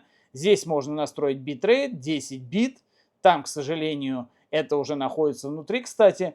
устранение мерцания, да, здесь находится. Здесь тоже это как-то неудобно все сделано, да, вот если посмотреть, здесь вообще нету видео, да. Вот видите, здесь нет видео настроек, здесь идет экраны, причем в экранах вообще никакой настройки нет. Яркость на 100%, выключение экрана через сколько и сетка. Здесь идет, смотрите, в экранах ориентация, выключение заднего экрана, выключение фронтального, яркость. Я не знаю, каким образом, может они что-то здесь не допилили, но настроек в двенашке, ну, по ощущениям больше. Я прям вот супер там не сравнивал. Управление этим модулем, еще что-то, не знаю. Вот как-то немножко странно, да, даже управление звуком, но это управление громкостью, внешние микрофоны. Это медиа-модулем, я так понимаю, управление. У меня просто его нету, поэтому ничего не могу сказать. То же самое сброс. В общем, как-то все это дело вроде одинаково и вроде немножко отличается. Меню, честно говоря, очень и очень мне не нравится. Да, заходим сюда, здесь, естественно, вы можете все это дело менять, можете добавлять новую предустановку, да, здесь замедленная серия, видео, циклическая запись. Здесь почему-то замедленного нет, замедленная вот здесь появилась, видите, мы ее добавляем. Создать новое имя, воздух, байк, эпичное, ну не знаю, так. Вот у нас идет 5.3, 120, 16:9, 360, 720, 400 узкий, это типа у нас предустановка. Можно создать новое имя, вот сделаем D, и у нас теперь замедленная съемка сохраняется. Видите, мы можем сразу зайти сюда и уже по замедленной съемке попрыгать. Вот 16:9, 900p. Это у нас какая-то идет отдельная замедленная съемка, 5.3, но 120 кадров она снимает. Ну, это прикольно. Передний экран, ну, вытянулась вот эта вот прозрачная штучка пластиковая, здесь ее нету. По размеру разницы никакой не нашел, он, естественно, не тачскрин и тоже немножко желтит, если вы обратите внимание, да, здесь и здесь. Не знаю почему, вот даже если... Да нет, ну, короче, это явно заметно, у меня даже палец здесь почему-то более желтый. Ну что, друзья, давайте пройдемся по менюшке Action 5. Меню мне здесь нравится гораздо больше, чем, естественно, в GoPro. Делаем слайд сверху, и первый кайф, который мы видим, это внутренние 47,8 гигабайт, друзья. 47 гигабайт. Видите, я переключаюсь сюда, и он может у меня записать 1:22 в 4К 60 кадров в секунду. Вот сразу при вас попробую, вот, например, 120. Может записать 1:06, и в максимальном 4:3 он может записать 1:03. Видите, он здесь показывает. Это очень круто и может помочь. Но есть и минус, по крайней мере, вот на этой прошивке, которая сейчас у меня, возможно, что-то изменится, да. Когда он заполняет внутреннюю память, он не переключается на SD-карту. То есть вам нужно нажать, подтвердить, и только тогда он начнет. Иначе он просто выключится, скажет, что типа память закончилась и пипец. Не знаю, насколько это удобно-неудобно, мне не понравилось, потому что я начал писать на внутреннюю память, думал, она переключится на внешнюю и пройдет дальше. Нифига. В настройках я пока этого не нашел, может быть в чем-то, ну, есть какая-то настройка, но я ее не нашел. Вот здесь по памяти форматировать внутреннюю и форматировать внешнюю. Тоже вы нажимаете, проводите, и он ее форматирует, работает все быстро, без проблем.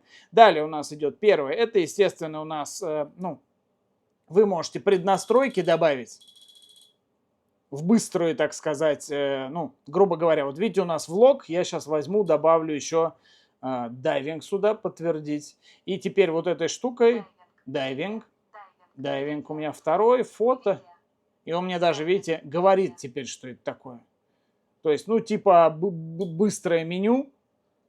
Здесь у нас идут голосовые подсказки. Здесь я могу, кстати, вот этот дайвинг один убрать и пометить как еще другой дайвинг. В общем, все вот это дело здесь можно настроить. Голосовые подсказки я могу, естественно, отключить. Переключение экрана активирует предпросмотр на одном экране, то есть выключает второй. Видите, мы нажали сюда. Сейчас у нас работает этот экран и не работает вот этот вот экран. Если мы нажмем сюда, сделаем вот так вот, у нас заработает этот экран и, соответственно, заблокируется и выключится этот экран. Нажимаем опять сюда. Это, кстати, офигительно удобная функция. Ну, по крайней мере, на мой взгляд, она полезная. Сейчас пока мы ее отключим. Дальше, что у нас идет? Яркость экрана. Вот у нас максимальная яркость.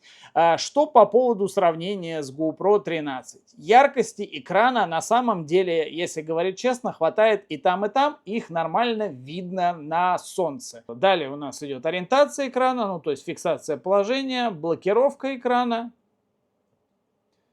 Включение, отключение голосового управления. Здесь ориентация фронтального экрана, ну как он будет выглядеть. Далее у нас идут основные настройки. Это снапшот, ну вот куда мы и заходили в принципе оттуда.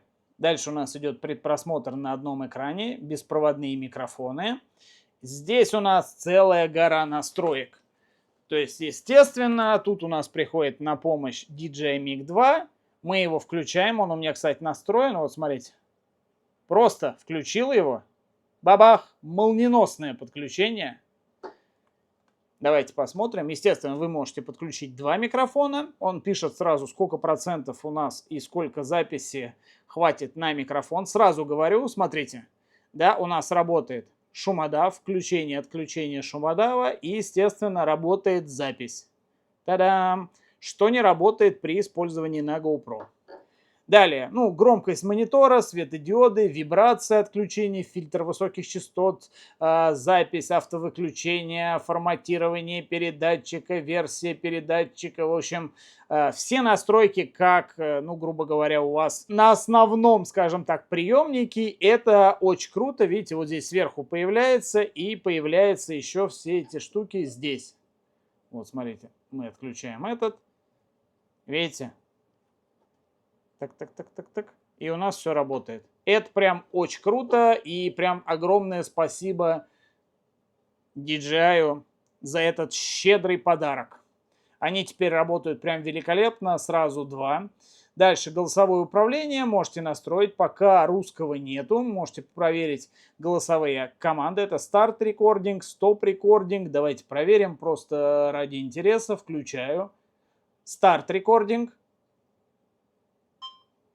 Stop Recording. Работает отлично. При этом вибрирует микрофон и включается запись на микрофоне. Смотрите. Также, естественно, я могу включить с петлички, чтобы не заниматься этой ерундой. Нажимаю сюда. У меня пошла запись. Пошла запись на микрофон. Включен шумодав. И, соответственно, запись пошла на камеру. Также нажимаю. Сейчас камера отключится. Это просто кайф.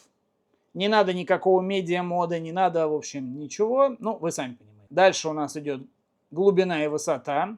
Здесь мы настраиваем дайвинг, пеший туризм, единицы измерения выбираем. Ну, то есть вот для дайвинга автозапись, автоматическая остановка никогда. То есть можно сделать так, чтобы камера автоматически прекратит запись видео после прекращения отображения глубины. Ну, то есть когда вы будете всплывать, она автоматически выключится. Когда вы нырнете и погрузитесь на метр, то она автоматически заработает. Ну, хрен его знает, надо вам это или нет. К сожалению, я тоже это не проверял. У меня не такой глубокий аквариум, поэтому никак. Дальше у нас идет функция активного экрана. Включение, выключение, стиль. Что такое активный экран? Да, это как, ну, грубо говоря, в режиме отключения. Да, вот смотрите. Вот, например, ставим такую заставку, да. Нажимаю запись. Сделаю так, чтобы он через 3 секунды выключился, и он у меня перейдет в режим сбережения энергии на экране, и плюс он будет показывать мне, что сейчас происходит, в каком формате пишется и сколько по времени. Можно это, по-моему, отобразить и здесь. Все то же самое и здесь. Я, честно говоря, просто внимания не обращал на передний экран до этого. Так, все. Функция активного экрана, мне она нравится, я ее все время ставлю. По крайней мере, здесь нет лампочек, и ты видишь, что камера живая, и можно вот выбрать 3 стиля. Просто время, просто горящая кнопочка, как у GoPro, да. Ну, реально удобная штука. Так, дальше у нас идет выключить экран записи, через сколько вы можете поставить здесь. И можете поставить вот таким вот образом со слайд сверху, как я вам показывал. Так, назад.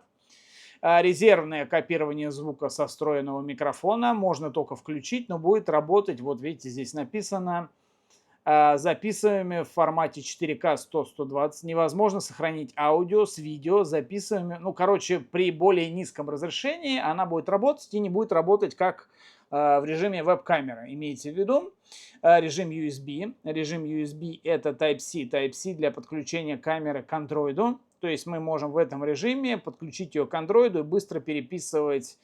Ну, в общем, классная штука. С Android работает, с iOS, даже не знаю, беспроводное соединение, все то же самое, сбрось соединение, каналы Wi-Fi, 5, ну, естественно, 2.4, 5 и 8, в общем, все здесь работает великолепно, каких-то проблем нет. Громкость, то же самое, настройка громкости. Сетка, как всегда, временной код. Текущий режим съемки или частота кадров не поддерживается. Но он тоже работает, он тоже есть. Управление именами. Можно назначить папки, то есть папки, файлы, папки можно переименовать и будут уже записываться под вашими, не знаю, под вашими. Автовыключение, но это просто выключение камеры. Сейчас у меня стоит никогда, потому что сейчас бы она вырубалась. Калибровка горизонта, продолжить трансляцию. Это в том случае, если вы подключены к Mimo на вашем смартфоне, пульт DU и Bluetooth подключаете GPS, так как GPS тут нет. Еще раз повторяю, да, язык, русский, английский, куча других. Дата, время, естественно, заводские настройки, информация об устройстве, информация о совместимости. Все, здесь по настройкам все, и здесь карта я уже показывал. Так, здесь мне не очень нравится вот этот вариант. Я хотел бы, чтобы всегда был процент, но, к сожалению, я не знаю, как настроить так, чтобы он всегда был. Он потом исчезает, и остается только батарейка. На Play, естественно, мы просматриваем то, что нам надо, смотрим вот таким вот образом. Можно отметить, сделать что-то там, лайк, ну, в смысле, в избранные, либо удалить эти файлы. Вот, допустим, нажимаем удалить, они все удаляются, да. Выходим обратно, опять просмотр, работает, как видите, прям вообще супер. Можно поставить, ну, то, что вам понравилось, типа этот момент, хоп. Так, дальше также удалить его можно, информация, в каком варианте он у вас записан. Так, все, с просмотрами выходим. И звук, естественно, громкость. Она, кстати, достаточно громкая, гораздо громче воспроизводит видео. Так, а что это?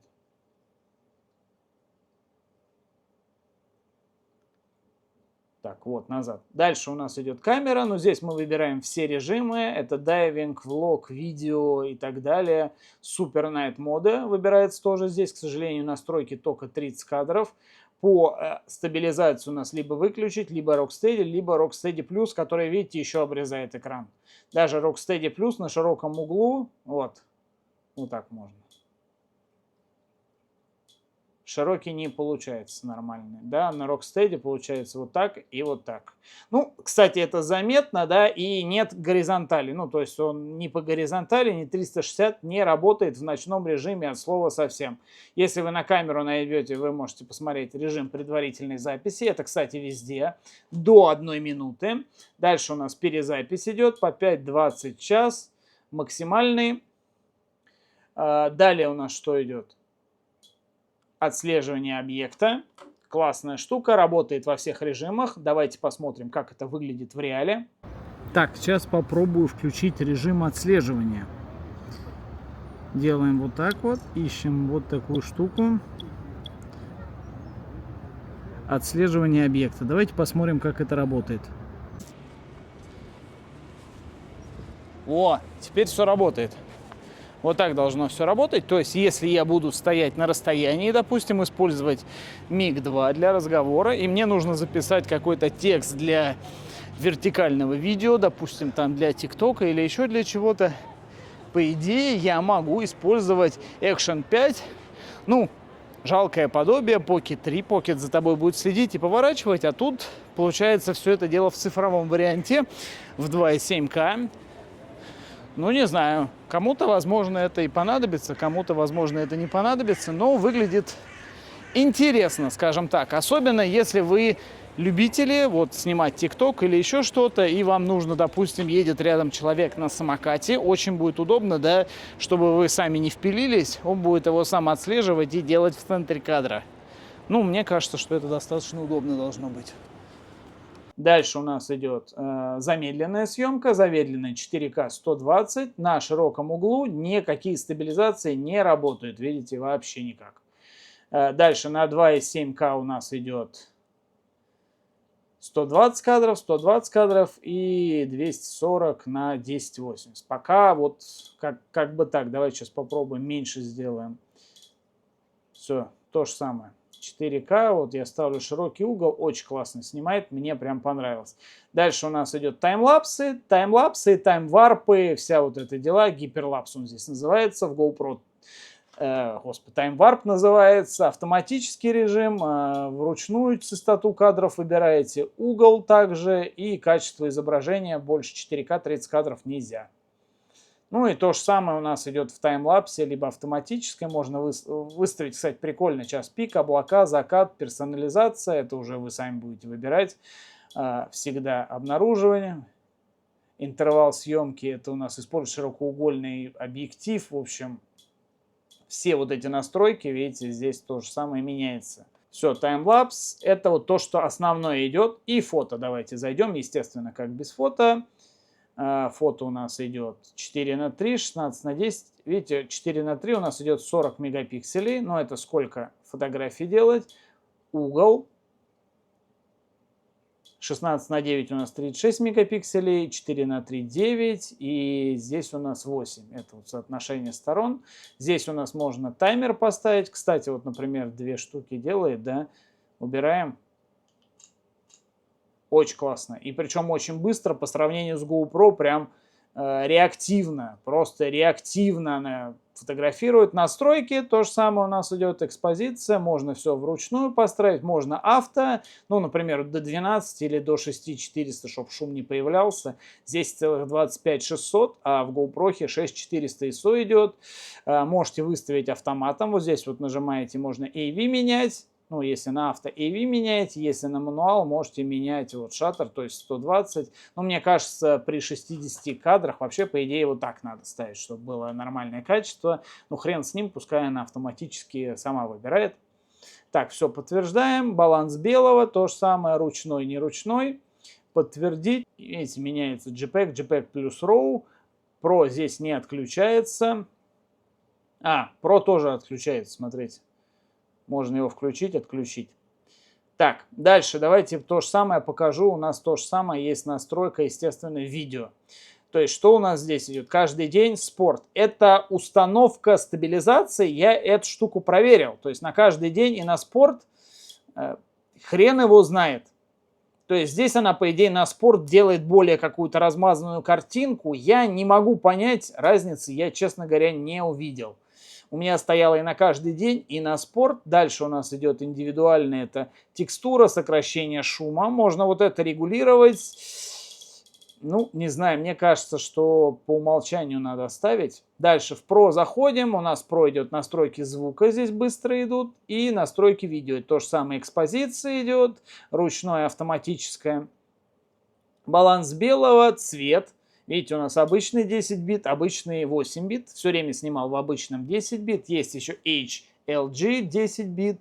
И, соответственно, ну, это HDR, да, по сути. И D-Log 10 бит стоит у меня обычно вот так вот. Все варианты, естественно, вам тоже скину в Яндекс.Диск. Дальше у нас идет, ну, вот это каждый день, это я вам показывал. И это у нас идет текстура и сокращение шума. Все. Больше по меню я ничего. Ну, естественно, зум у вас еще есть. Надо вот удерживать его.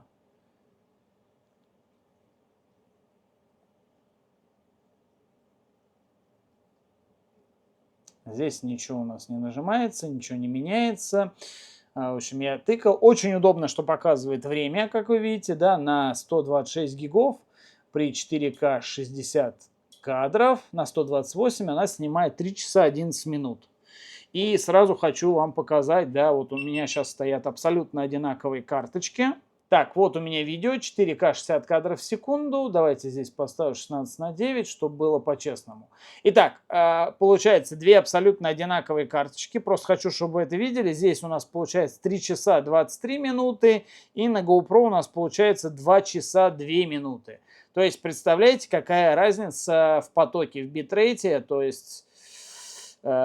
Ну, видимо, все-таки на качество это как-то влияет. Хотя картинка днем хорошая, но если бы здесь битрейт был такой же, например, 120 мегабит, как здесь, ну, как в GoPro, Хотя здесь написано 100, но до 100 у меня ни разу не поднимался. Здесь до 120 поднимался. И в заключение, что еще хотел показать, это отслеживание объекта. То есть, по сути, для обслеживания объекта вы снимаете в основном вертикальное видео. Естественно, можно переключить горизонтальное 1080, он тоже будет.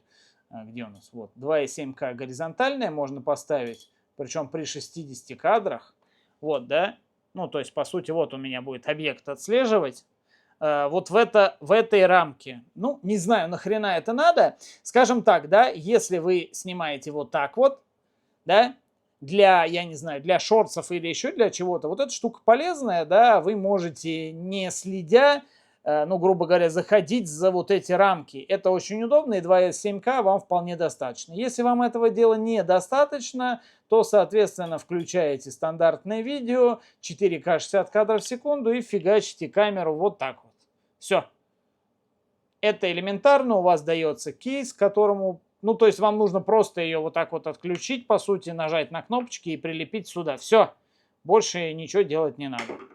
Так что, друзья, по менюшкам, я думаю, что мы закончили все.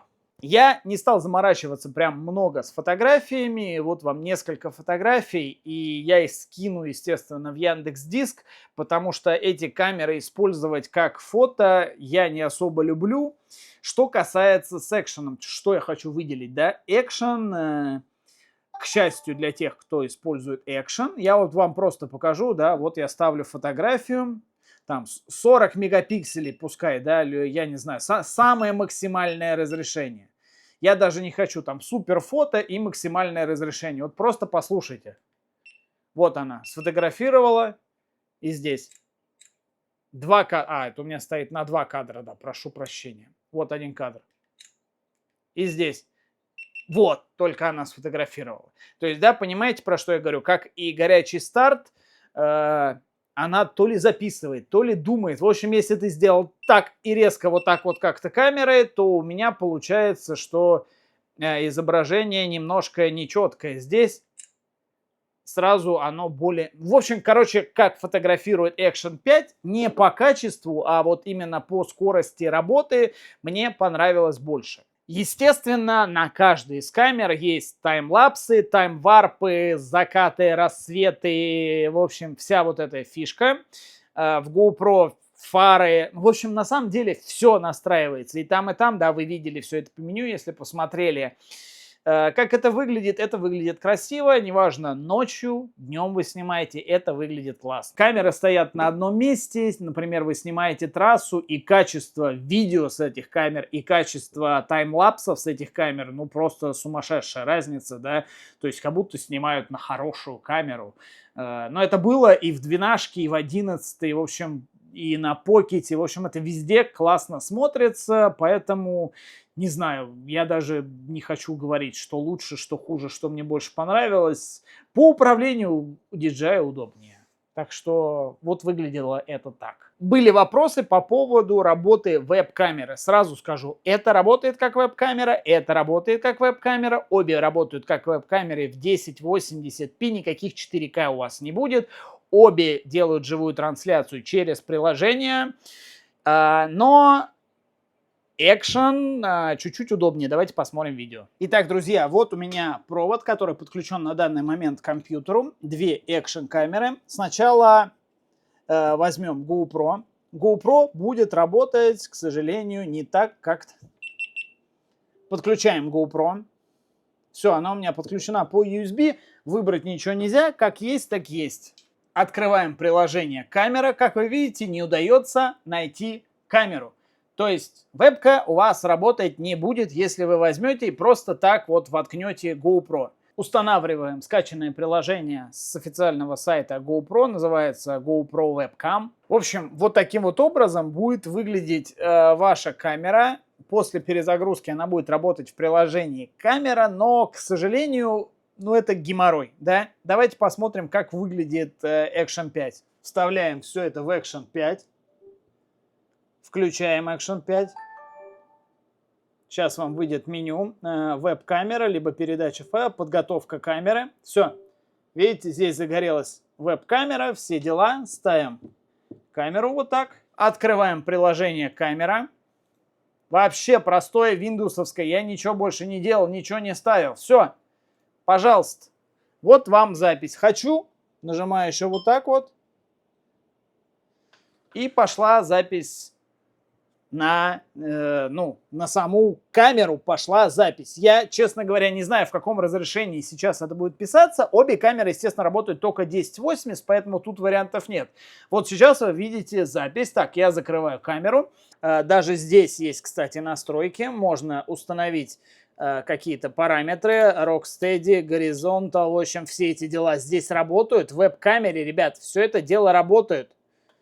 То есть можно поставить Rocksteady, можно отключить, да, для нормального качества, естественно, вам лучше отключить, и все это дело будет гораздо лучше работать. Любой угол можно поставить, можно убрать, естественно, Pro режим и так далее. Так, теперь включаю ее как передачу файлов по USB.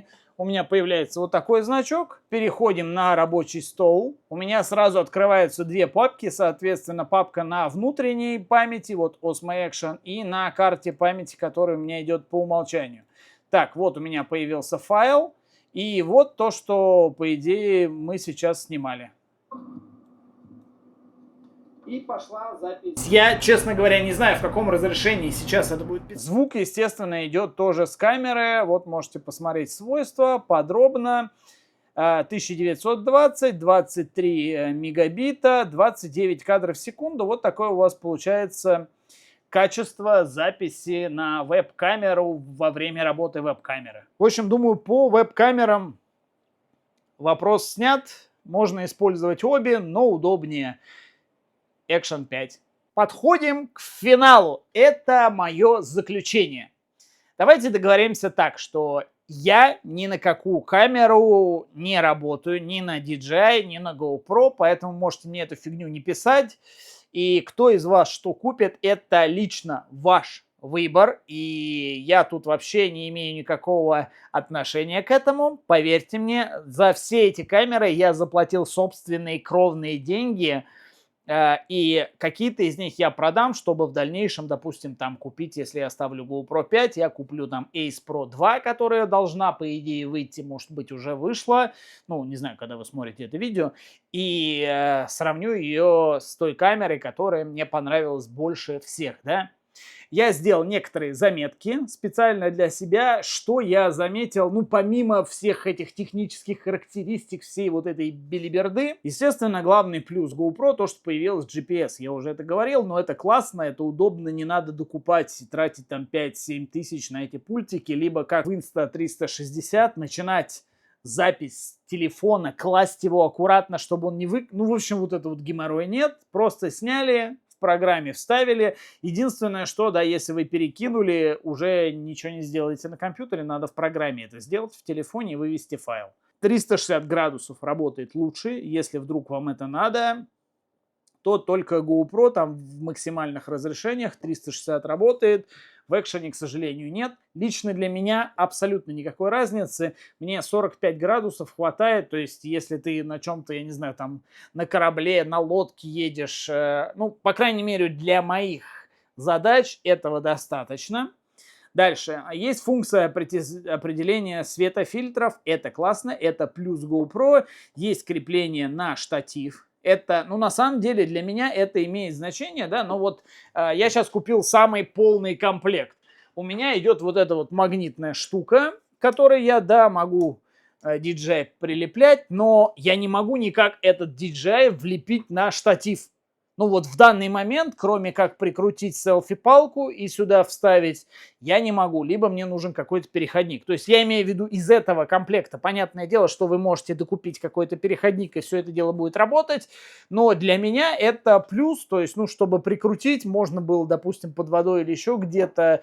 В общем, обычное крепление на штатив, это классно. Если бы они здесь сделали дырку, было бы прям вообще идеально. То есть хрен с ним, с ножками, я бы пользовался этим магнитом. Но по креплению здесь все-таки лучше, да, и они добавили магнитное крепление, поэтому, ну, тут не поспоришь. Ничего не надо еще отдельно брать с собой, если вдруг вам нужно ее прикрепить, да. У всех есть и GoPro-шное крепление, и стандартное. Ну, это, на мой взгляд, плюс. К сожалению, друзья, на данный момент плюсы особо видео и заканчиваются. Ну, ладно, на данный момент у GoPro битрейт выше, прям заметно выше, чем у Action 5. Это влияет сильно на вес видео. Это минус, ну и, естественно, на качество это тоже по-любому меняет, но тут такое дело, что, возможно, в ближайшее время обещает DJI обновить камеру и, соответственно, добавить битрейт. Вы видели, да, сколько он у меня выдавал, поэтому, ну вот, пока как есть. Но у вас на карточку пока влияет. То есть здесь даже настройки никакой есть, здесь вы можете понизить, чтобы у вас больше видео влезало на карточку. Здесь вы ничего не можете сделать, в том числе и повысить. Дальше. Плюсы 5 Pro. Ну, глубиномер, высотомер, я это не отношу к плюсам, но, возможно, кому-то это будет хорошо. 45 градусов 4К это минус. Можно подключить 2 микрофона. Это прям офигительный плюс для людей, которые берут то же самое интервью там на улице или еще где-то, ты дал петличку, хоп, налепил на человека, пошел снимать, все это здорово, можешь там поставить 2 петлички таким образом, делать себе... В общем, классная штука, 2 микрофона, прям респект, красавцы. Еще один плюс, это подключение ее как веб-камеру, вы это все прекрасно видели, гораздо удобнее, никаких программ, ничего не надо, плюс она еще зачем-то на себя записывает, возможно, кому-то это понадобится. Убирает мерцание, да, ну, 50-60 кадров в секунду, практически нет мерцания, это тоже классно. Есть внутренняя память, и это круто, да, вы купили ее вообще просто, купили, достали из коробки, пошли снимать, вам не нужна ни флешка, ничего, ну, на какое-то время вам хватит. Минус этого, да, я уже сказал, что вы не можете переписать.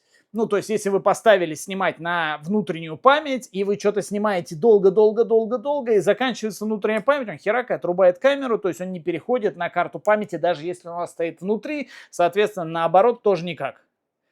Возможно, что-то прошивка изменит, это было бы круто, то есть, ну, я поставил на обе, да, она начинает снимать там, где последнее видео закончилось, там переходит и на карту памяти дальше идет. Ну, все равно ты ее подключаешь, блин, к компьютеру, скачиваешь. В общем, странная штука, очень удобно, что память есть, но очень неудобно, что она может закончиться, если вы вдруг в нужный момент забудете, она у вас отрубится. Экраны по отклику прям божественно лучше, чем у GoPro.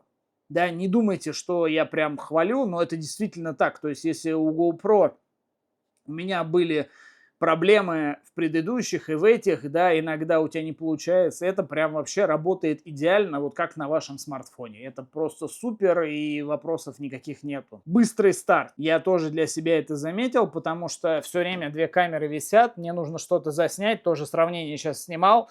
Уже Pocket включилась, я уже, когда монтировал видео, я видел, да, вот это гораздо больше она снимает, чем GoPro, это классно. Минута при записи. Тоже плюс, кому-то нужно, мне вообще не нужно. Батарея работает все равно дольше, чем у 13. Посмотрим, что будет на Ace Pro 2. Отслеживание объекта. Иногда это классная штука, я не спорю, и она есть, и, грубо говоря, ну хорошо, что она есть. И, наверное, финальная такая штука, это само меню, то есть переключиться в какой-то режим, который тебе надо, гораздо удобнее, чем на GoPro. Тут, блин, я думаю, что никто спорить не будет. Те, кто не пробовал DJI, я думаю, что вообще ничего не говорите, потому что реально удобней. Вот прям реально, даже у Insta360 меню удобнее, чем у GoPro. Я не знаю, что они, блин, они вроде как поджали, что-то там поменяли, но по сути, как была херня неудобная, так и осталась. Вот так. Вот, наверное, и финал данного видео. Вы, наверное, спросите: Макс, что ж ты себе оставишь? Наверное, я бы сейчас оставил и 13-ю пятерку, но 13-ю чисто для того, чтобы сравнить ее там с 14-й или сделать сравнение с Pro.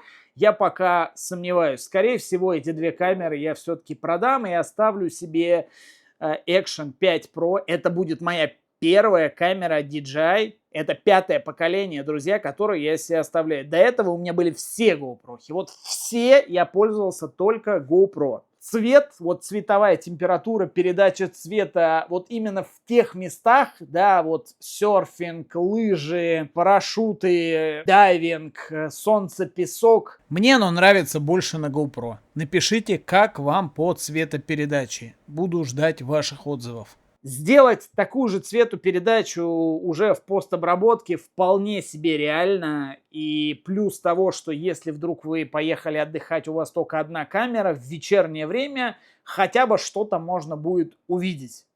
И огромный для меня плюс, прям самый жирный и большой, это связь микрофона, камеры. У меня есть Pocket 3, микрофон, камера, два микрофона.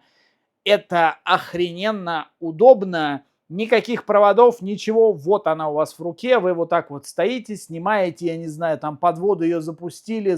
И звук шикарный, блин. Везде шикарно. Поставили за машину, за окно. Я не знаю, себе куда угодно засуньте, и у вас звук будет хороший. Ну, в разумных пределах. Плюс все это будет писаться на микрофон. Ну, в смысле, на петличку. Поэтому звук вы никогда не потеряете. Даже если вы будете хрен знает где находиться от камеры. И это супер. Поставили ее там, не знаю, на квадрокоптер, отлетели с этой камерой, у вас прервалась связь Bluetooth, все записалось сюда, начало у вас записалось и туда, вы все это дело соединили, и у вас классная запись со звуком, без шумов, без всего. Это охренительно удобно. И плюс она, да, ну, как вы видели, меньше перегревается. Ну, я думаю, что меньше перегревается она из-за недостатка битрейта. Если они увеличат, будет греться сильнее однозначно. Сменные объективы и там, без всяких проблем. Какая-то вот резиночка неудобная здесь. Не знаю, я ее, наверное, сниму. Купил себе вот такой же резиновый чехол. Комплектация в любом случае лучше. Даже если вы бомж-комплект купите и на GoPro, и на DJI, она на DJI будет лучше. Так что, наверное, я оставлю себе все-таки Action 5. Ну, на этот раз, по крайней мере, Action 5. Возможно, сейчас вот вы меня смотрите, когда уже Ace Pro 2 вышло, и вы скажете, ага, там обещают 8К 30 кадров в секунду, и, возможно, у меня уже Ace Pro 2. И я отправил Action 5 на покой.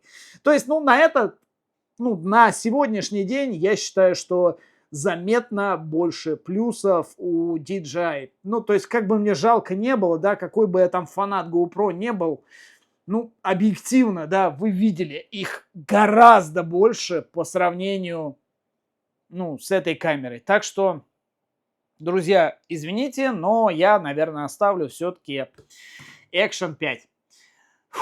Надеюсь, данный обзор для вас был полезен. Вы поставите лайки, обязательно что-нибудь напишите для поддержки канала. Можно все это дело смотреть и в Дзене, и в Рутубе, и в ВК. В общем, постараюсь везде это видео опубликовать. Мой телеграм вы знаете, если есть какие-то вопросы, новости, либо под видео, либо в телегу пишите, постараюсь ответить. Пока камера на руках, могу что-то еще протестировать, если вам нужно. Ну, по крайней мере, ответить на какой-то вопрос, потому что через месяц я уже буду другим заниматься и забуду про какие-то настройки наверняка. В общем, друзья, спасибо огромное, что были со мной на этом видео. Надеюсь, вам оно понравилось, оно было информативное, понятное. В общем, спасибо огромное. Всем удачи, друзья, всем пока, скоро увидимся.